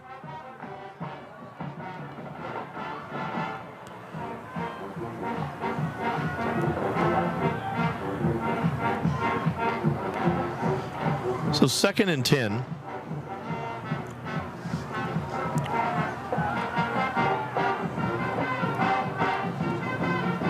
There goes DeLeon in motion again. Throwing deep. And throwing wide deep, open. and yeah. Well, what's happening here is you're actually trying to take the spirit out of a team. Yeah. I mean, that's all that this is, because there is no point at 5:35 left that you are throwing deep. 27-yard pass. No. Yeah. And had he stayed in bounds, he goes into the end zone. Yeah. And credit to Aaron Rohn and his coaching staff, because this easily, with a lot of teams, they would have fought right here. Absolutely. Here's another pass inside the 10 and down to about the 9. Clock will continue to wind. That is number 10. Colton Bacon.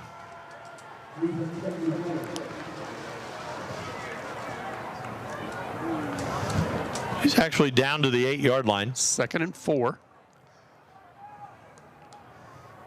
I mean, you're up 70-35. This is about to be your 5th consecutive pass. Now we're going to hand this one off. And a touchdown. A.J. Rico is down. He is hurt. Yeah. This is a whole lot of people running out right here. Yeah. So Rico's down on the touchdown. And we will step away from this one. 4:55 to play. 76-35. Back with more after this. This is our future. This is our journey. In AISD, CTE gives us a place to grow. To explore. To discover what's possible. We're learning skills that matter. Skills that open doors. Skills that create careers. CTE is where passion meets purpose. We don't just study. We create. We solve problems. We prepare for what's next. In AISD, CTE challenges us. It supports us. And inspires us. The world is changing. But so are we. We're ready to lead. We're ready to serve. We're ready to make a difference. This is our moment. This is CTE and AISD. You guys just didn't want it bad enough. That should have been an easy win. What were you doing out there? You got to hustle. You could have made that play if you'd been open. On the car ride home after the game, when you think you're helping by telling me what I did wrong and what I need to work on, all I hear is that I'm not good enough, that I'm supposed to be perfect, that it's not okay to lose. On the car ride home, all I need to hear is how much you love me and enjoy watching me play, that my worth isn't determined by my performance, that even on my worst day, I am worthy, that you see me learning, growing, and doing my best. And that is enough. This message presented by the UIL and the Texas High School Athletic Directors Association. Ready for a more convenient way to purchase Abilene High or Cooper game tickets and a faster way to get to your seat in Shotwell Stadium? Abilene ISD is proud to partner with Hometown Tickets for online ticket sales at all high school athletic events in AISD. For easy access to purchasing, storing, and scanning your tickets at the gate, download the Hometown Fan app available in any mobile app store. Tickets for all high school athletic events can also be purchased on the AISD website via the ticket information page under athletics or at the gate with a credit card. Varsity home game tickets go on sale at 8 a.m. on the Monday of game week through 12 p.m. on game day. Tickets are not sold on AISD campuses and cash will not be accepted at Shotwell venue events. Additional information about sub-varsity and middle school game tickets can be found at AbileneISD.org. So what are you waiting for? Download the Hometown Fan app and get your tickets for the big game today.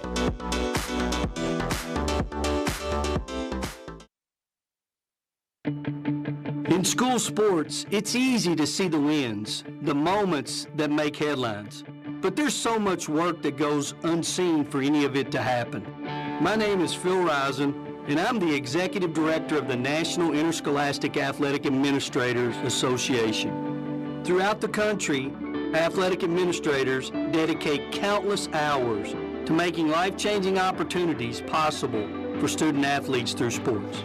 Their sacrifice is fueled by the belief that every student can grow and deserves their time to shine. On behalf of the NIAAA, we want to thank every athletic administrator for your tireless dedication to providing 7.8 million students across the country a path to a better future. This message presented by the NIAAA, the National Interscholastic Athletic Administrators Association.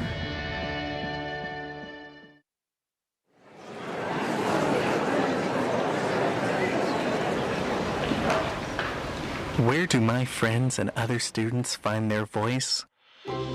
We find our voice through the performing arts, along with millions of other high school students. By expressing yourself in a role on stage, through an instrument, or at the debate podium, the performing arts give us freedom to find ourselves, to find our place. The stage is where I can play, perform, and compete with my friends. Performing arts at your school is where creativity meets courage. Encourage the students in your life to find their voice through the performing arts. This message presented by the NFHS, where we encourage all students to play, perform, and compete together. We are the NFHS. That stands for the National Federation of State High School Associations. But really, what we stand for, together with the UIL, are the 825,000 high school sports and performing arts students in Texas. And so we stand. We stand for the runners, debate team members, and basketball players. We stand for their coaches, officials, and adjudicators. We stand for the drummers, football players, and actors. We stand for the golfers, singers, and swimmers. We stand as the national leader and advocate for these essential activities and all who participate in them and make them possible, because it is our purpose to ensure that high school students get to play, perform, and compete together. To learn more about who we are and what we stand for, visit nfhs.org.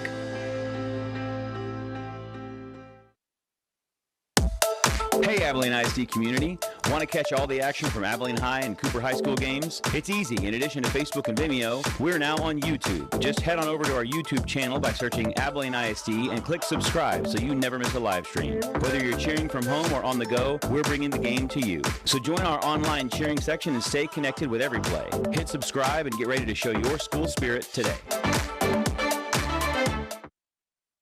School sports are played by humans, coached by humans, and officiated by humans. So the next time you're sitting in the stands at a school athletic event, please remember this and maintain your humanity, especially when it comes to judging and critiquing athletes, coaches, and officials. Please show your fellow humans some respect. They'll appreciate your empathy. This message presented by the UIL and the Texas High School Athletic Directors Association. I love playing sports, especially for my school. And that's because school sports are special. It's where it's safe to fail. It's where we're taught resilience, where our fear becomes confidence. It's where we learn to get back up after every fall.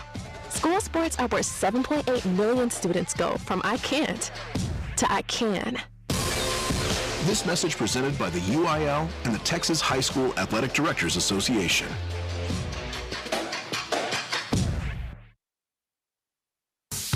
Are you looking to build a solid future in AISD? The construction program at the Lift is a perfect place to start. You'll develop practical skills working with top-of-the-line equipment and learn the techniques employers are looking for. Plus, with expert instructors guiding you, you'll be ready to jump into the workforce or continue your education in construction. We are building foundations today for the students that shape tomorrow. Join the construction program at the Lift in AISD. Hey future creators, are you ready to dive into the exciting world of video production? AISD's Digital Communications program is where your journey starts. Take 3, Mark. You can design the next iconic promo, broadcast all the big games, and produce your own short films, all at the Lift, where you'll get hands-on experience with the latest gear, like cameras, sound mixers, lights, and more. Let your creativity shine. Start your journey in digital media with AISD. Now back to Cougar football with Jimmy Pogue and Rick Casey. Well, you come back to all of a sudden it's a different look in this ball game with 4:55 left. They've had to bring the ambulance for A.J. Rico. I mean, what we saw a hit as the player got into the end zone, and it just A.J. stood up and then he was down, and so our prayers are with him. I'm thankful for a Heath Parnell every day. Yes, absolutely. More so today, even. But yeah, it'll be an extra point for Argyle here. 4:55 remaining in the game. Carter Stebbins to kick the extra point. Snap is down. The kick is good. So 4:55 left. Our new score 77-35. Argyle goes 53 yards in 6 plays, and they do that in 2 minutes and 10 seconds to increase the lead to 77-35. Who scored the touchdown? It was, let me look back. I was sitting here looking at the Rico play.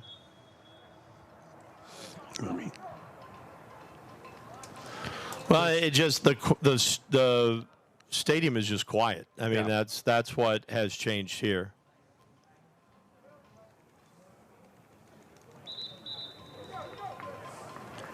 .455 left.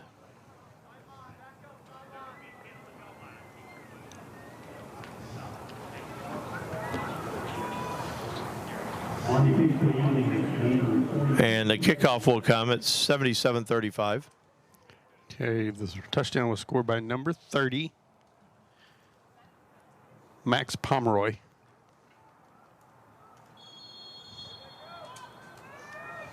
Carter Stebbins to kick off. So Stebbins to hit it, and he just squibs it on the ground. Cougars pick it up, and returnable by Paulo Ibarra. And he is knocked down at the 34-yard line. 4:48 left.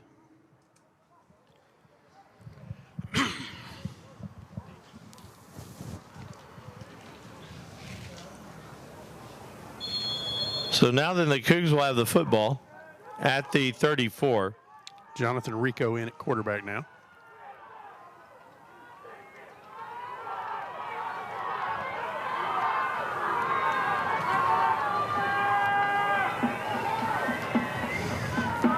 So Rico takes a snap and hands it off. And not much going on right there for Peyton Ewing. Ewing gets to the 35. The best thing that can happen right now, Rick, is for this game just to be over. Yeah. I mean, that's no one's thinking football right now. You want to get to AJ Rico and make sure he's okay.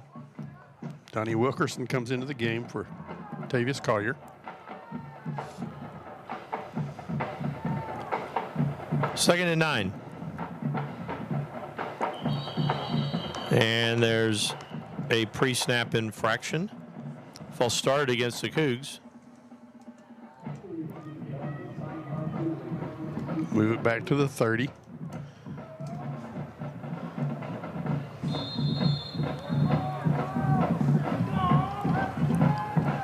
Second down and 14.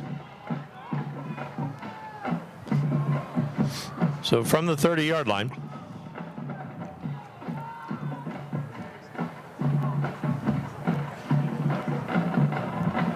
Snap is back. Rico rolls, throws, and it's incomplete. 3rd and 15.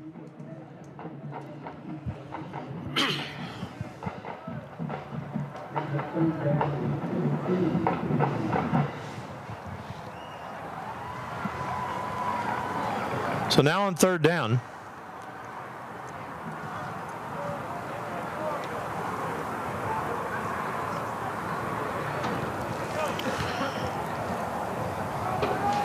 Again, the stadium has just gone quiet. Yeah, that's kind of what we are hearing here. 3rd down. Rico back to pass. Stands in, wants to run. 35-40. Christian Rico should have enough for the first down. Jonathan Rico. Oh, my bad. To the 44. 44. Gain of 14. 3:17 remaining in the ball game. Run this out. Rico takes a snap. Hands it off. Here comes Ewing trying to get outside. Peyton Ewing, midfield, 45, a cutback. And he's down to the 41. Another first down. Gain of 14 for Peyton. Official is winding the clock. Peyton Ewing now 63 yards on 14 carries.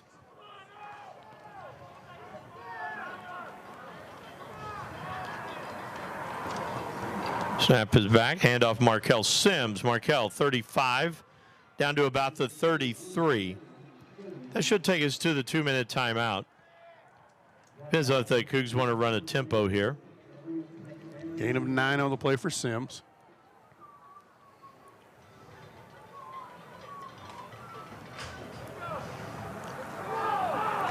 .215, Jonathan Rico. Hitting the Cougs down the field. Wants to pass, looks long, throws long, and the pass is incomplete.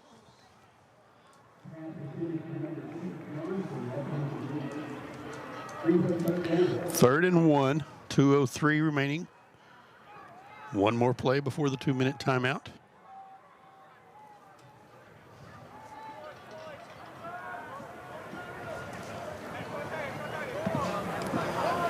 So on third down, it's 3rd and 1.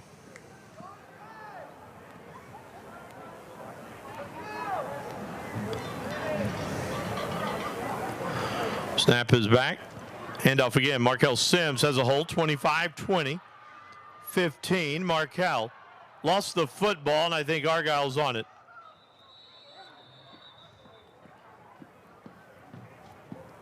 Argyle comes up with a football at the 12-yard line, and we are at the 2-minute timeout. Minute 50 to play, 77-35 Argyle, so we'll take the timeout, and we'll be back with more after this. You guys just didn't want it bad enough. That should have been an easy win. What were you doing out there? You got to hustle. You could have made that play if you'd been open. On the car ride home after the game, when you think you're helping by telling me what I did wrong and what I need to work on, all I hear is that I'm not good enough, that I'm supposed to be perfect, that it's not okay to lose. On the car ride home, all I need to hear is how much you love me and enjoy watching me play, that my worth isn't determined by my performance, that even on my worst day, I am worthy, that you see me learning, growing, and doing my best, and that is enough. This message presented by the UIL and the Texas High School Athletic Directors Association. Minute 50 left. Argyle has the football at the 10 and out to the 17-yard line as we come back to play. Goes number 35. That's Braylon Nichols. 25. Oh, my bad. Obadiah Goebel back in. Well, 2nd down and 3. Minute 30 left. 77-35. Argyle. And the snap comes back and a pass. Wow. That's wow. Wow. Minute 8. Number 13 with the catch. You're up 77-35. There's nothing left to prove, and you're passing the football. That one does not make sense. I hope Kel Nanny's dad's not still the offensive coordinator. Yeah, me too. First down. And the handoff. Nothing doing there. 43 seconds. You do not have to run. Well, you have to run one more play.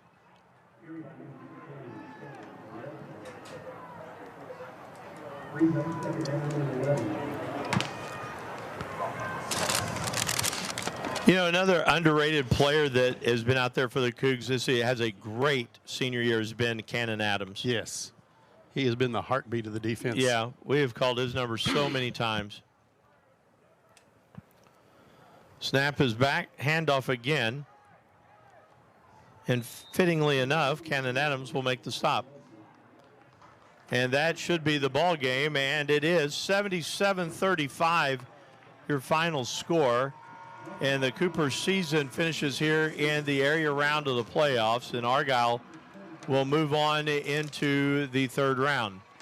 So, Rick, we will take a timeout. We'll be back, and we'll wrap this up after this here on AISD Live.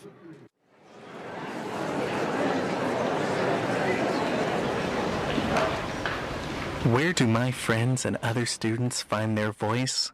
We find our voice through the performing arts, along with millions of other high school students. By expressing yourself in a role on stage, through an instrument, or at the debate podium, the performing arts give us freedom to find ourselves, to find our place. The stage is where I can play, perform, and compete with my friends. Performing arts at your school is where creativity meets courage. Encourage the students in your life to find their voice through the performing arts. This message presented by the NFHS, where we encourage all students to play, perform, and compete together. We are the NFHS. That stands for the National Federation of State High School Associations. But really, what we stand for, together with the UIL, are the 825,000 high school sports and performing arts students in Texas. And so we stand. We stand for the runners, debate team members, and basketball players. We stand for their coaches, officials, and adjudicators. We stand for the drummers, football players, and actors. We stand for the golfers, singers, and swimmers. We stand as the national leader and advocate for these essential activities and all who participate in them and make them possible, because it is our purpose to ensure that high school students get to play, perform, and compete together. To learn more about who we are and what we stand for, visit nfhs.org.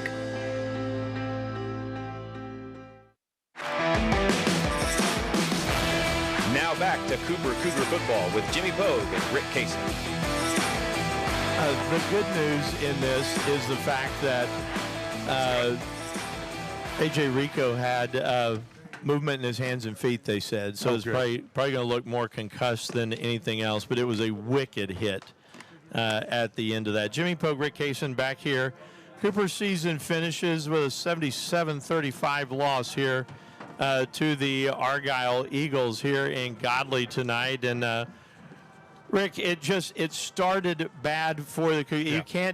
You can't have what happened at the beginning of the game against the fourth-ranked team in the state and get away with it. No, you really can't. Cougars fought hard, all night, but they just couldn't match up. And,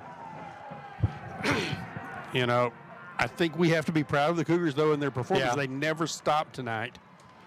And I think that's the mark of this team is they don't quit. And this team has been a fun one to watch this year, a fun one to call. And it's just been an honor this year to do this.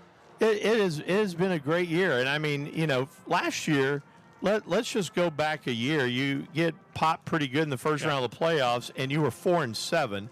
Yeah. And Aaron Rohn and Will Wise and Scott Stewart came back, and they rebuilt the culture of this team. Yeah. And congratulations with this senior class, because they said we don't want to be like that last year's group. We want to come out and we want to try. And a lot of naysayers on this. They were just saying that this was not going to be a very good football team, and they came out in the opener. They had a gutsy win against Argyle.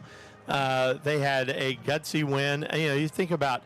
I thought the win against Memorial to start district was huge. One of the biggest in years. Yeah. Then the next week or a couple of weeks later, you pop Lubbock Cooper. They had some moments where you were sitting there this year going, okay, the future is really bright. And a lot of credit, I always say fish rots from the head.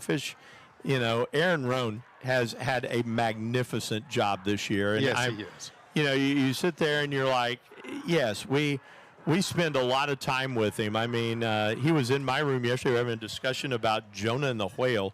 But Coach Rohn is such a valuable part of our community and a part of our school. And he will take this one hard, but I hope people realize what an amazing job he and Scott Stewart and Will Wise and the rest of the staff has done this year. Yeah, absolutely. And what I love about Aaron Rohn is that he will come to your class for poetry. Yeah. He's not just only thinking football. He's thinking the entire But he thinks of students. These students, and I think that's just fantastic. Yeah, well, 77-35, there's not a lot you can talk about in this ball game, but the Cougars honestly never quit in the football game. They kept coming and kept coming, and maybe that's the reason why Argyle had starters on the field as long as they did. I don't know, but the Cougars played it out, and you got to give them credit for that, for not giving up. Yeah, absolutely. I mean, I've got my own thoughts about Argyle now, but both Abilene schools are out. Abilene High loses tonight to Denton Ryan. Cooper's out here, so the football season is over in Abilene. But once again, when you start, when you're looking at the state of football in Texas right now, it is in this area. It is in the Metroplex. Yes, and you're seeing. You're seeing 6'8", 310-pound linemen. Yeah. It's hard to match up to. But I'm proud of the Cougs. I'll do it again next year, if you will. I'm with you. So, you look at this one, 77-35, not the ending you want, but like I said earlier, if you win your last game of the year, only two outcomes. Either you have won a state championship or you've missed the playoffs. And for the Cougars, that means 19 years in a row they have lost the last game of the season. Wow. But that means that 19 years in a row, they have been a playoff team, and they have continued to play beyond the regular season. And so for that, I say congratulations. For that, I say a good year. Again, Rick, we talk about Cannon Adams. We talk about Jacob Bynum. We talk about a lot of these guys, Jaden Carrillo, Peyton Ewing, Dyson Davis. Yes. Both Massawemas. There are not just good football players. No. But, one of the things that I remember Todd Mabus used to always say was sometimes you just have to have good teammates. Yes. And those guys have been great teammates this year. Caden Bryan, Kenny Bataba, you have those guys that have just been really, really good teammates. And I love the fact that you get to work at school with them, and you get to have a Dyson Davis who's Mr. All-Everything in football, but he's deeper than that. Yeah. And you get to see that and get to enjoy that. Well, it's been fun. That's going to do it for us here from Argyle.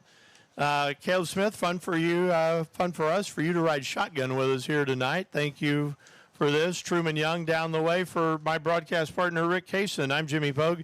Thanks for listening to this one, everybody. Cougs drop the last game of the season to Argyle in the area round of the playoffs. So we'll do it from here. Thanks for listening, everybody, and so long.